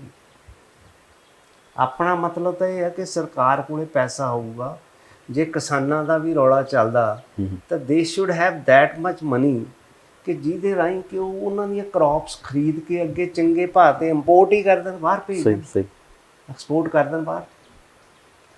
ਨਹੀਂ ਲੈਣਾ ਤੁਸੀਂ ਪਾਕਿਸਤਾਨ ਦਾ ਬਾਰਡਰ ਖਿਲਾਓ ਤਾਂ ਕਿ ਆਪਣੇ ਫਾਰਮਰਸ ਦੀ ਜਿਹੜੀ ਪ੍ਰੋਡਿਊਸ ਆ ਉੱਥੇ ਜਾ we can sell at the other side of the border. ਸਹੀ, ਜਿੱਥੇ ਸਾਨੂੰ ਜ਼ਿਆਦਾ ਮੁੱਲ ਮਿਲਦਾ ਉੱਥੋਂ ਨਹੀਂ ਹੋਣਾ ਤਾਂ ਅੱਗੇ ਆਪਾਂ ਅਰਬ ਵਰਲਡ 'ਚ ਜਾ ਸਕਦੇ। ਸਹੀ, ਬਾਈ ਰੋਡ ਕਨੈਕਟਡ ਆ ਆਪਾਂ ਤਾਂ ਪੰਜਾਬ ਤੋਂ ਜਮਾਂ ਡਾਇਰੈਕਟ ਆ। ਇੱਦਾਂ ਦੀ ਵਿਜ਼ਨ ਹੀ ਹੈ ਨਹੀਂ ਜੀ। ਡਰਦੇ ਨੇ ਕਿ ਸਾਨੂੰ ਪਤਾ ਨਹੀਂ ਸੈਂਟਰ ਕੀ ਕਹੂਗਾ। ਹੁਣ ਕੈਪਟਨ ਸਾਹਿਬ ਜਾ ਕੇ ਇਹ ਕਹਿ ਕੇ ਆਇਆ ਕਿ ਮੈਨੂੰ ਹੋਰ ਇੱਥੇ ਸਿਕਿਉਰਿਟੀ ਫੋਰਸਿਸ ਭੇਜੋ। ਕਿਹਨੂੰ ਡਰਾਉਣਾ ਹੈਗਾ? ਇੰਨੀ ਪੀਸਫੁਲ ਸਟੇਟ ਆ, ਮਾੜੀ ਮੋਟੀ ਵਾਇਲੈਂਸ ਤਾਂ ਚੱਲਦੀ ਰਹਿੰਦੀ ਹੈ। ਸਹੀ ਹੈ, ਪਰ ਦੈਟ ਡਜ਼ਨਟ ਮੀਨ ਕਿ ਤੁਸੀਂ ਇੱਥੇ ਸਿਕਿਉਰਿਟੀ ਇਨਫਲੈਕਸ ਲਿਆਉਣਾ।